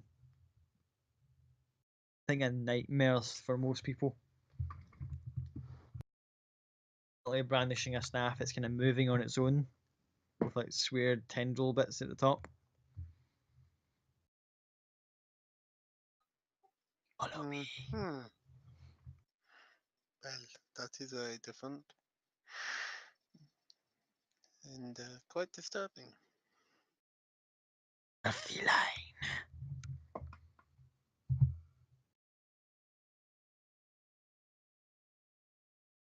That's leading you through like narrow tunnels and corridors until eventually you get to this weird chamber that's filled with bizarre sigils and rune markings all over the ceiling. Several books in a very gnarly looking book case, and some bizarre notes that don't make sense in any language that you guys probably are aware of. Can I put my glasses on and then I would be able to read the language? Can put them on, Yep. and it is giving you a headache looking at this stuff, even with the glasses on. It's having trouble kind of sourcing the alphabet and all that kind of stuff. Is like the actual symbolism is all starting like as if it's something is like being drilled into your temples as you try to read it. It's all research notes and various diagrams on like pieces of paper that's been stuck to the walls with like either pins or something kind of viscous and plaited on it. Would I get a They're all like maps, one of Taldori, one of certain other layouts of buildings. It looks very just weird, like random collection of just stuff. Would I get a general gist of sort of what it's about, or is that too difficult? Not at first glance. Okay. She'll pull the glasses off and rub her temple because it'll have given her a headache. And as the creature before you takes a seat in a very bizarre looking chair, you raise her hand and several others kind of sprout out the ground. Out of not so much vines, but very weird kind of tendrily stuff, kind of just like opens up and forms makeshift chairs.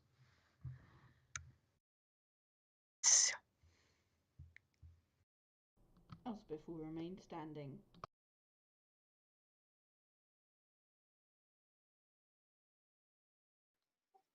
Else taking a seat or remaining standing in defiance?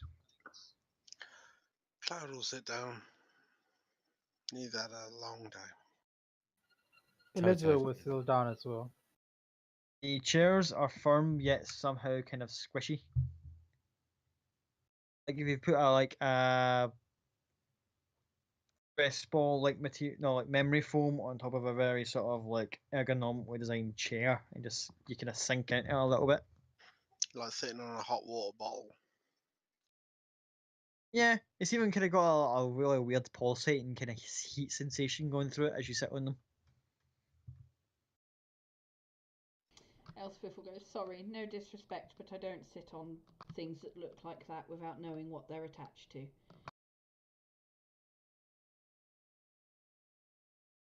And it just looks at it, just points at the floor. They're just like, it looks like a weird kind of, looks like initially like shellfishes that are placed on the ground and then they kind of balloon out into these chair shapes.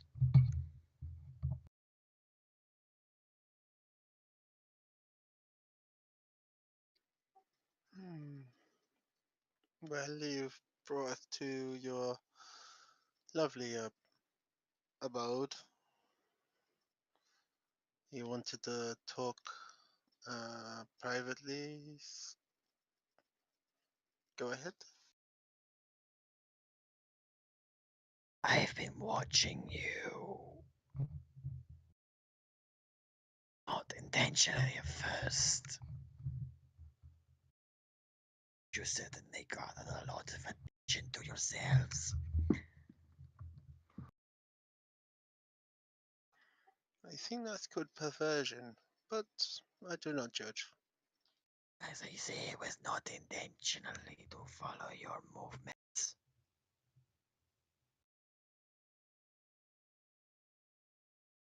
Demonstrated remarkable skills considering you're all, how do you being see it? What a bunch of arseholes. Polite way I can see it in your tongue.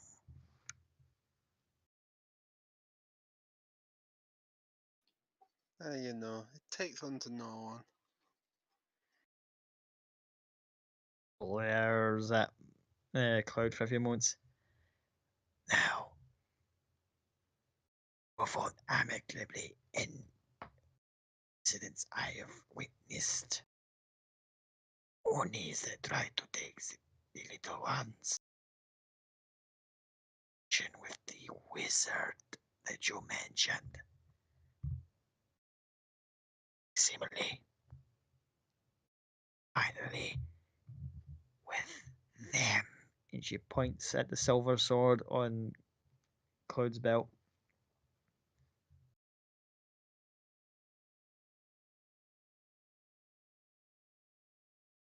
Haven't they?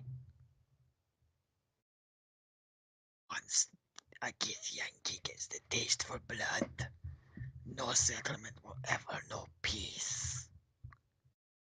So I propose. And she pulls off like one of the diagrams and slams it. And she goes to slam it forward, and then one of the little shelf things opens up, and it balloons out into a very fleshy looking table with a bit of a kind of weird grungy noise. And she puts the sheet down. Help each other to discreetly end this problem before it goes further.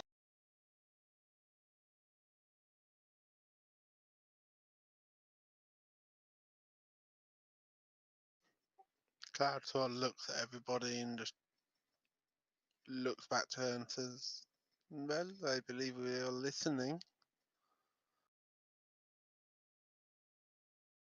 I believe the raid group, part of a splinter faction of sorts.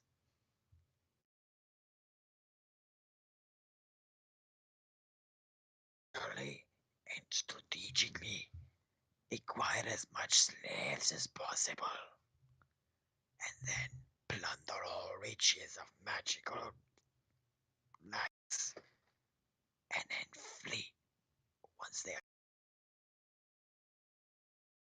This group were different somehow. Had to do with the Cobalt Reserve, as you call it. Fortunately, someone beat them to it.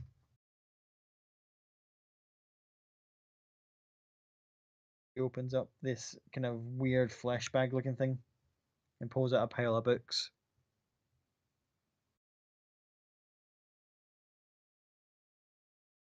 Beat them to it, I did. And slams the books on the table, and we'll call it there for tonight. Awesome. Interesting. So, guys, how did you find that tonight? I'm just gonna turn the stream off just now.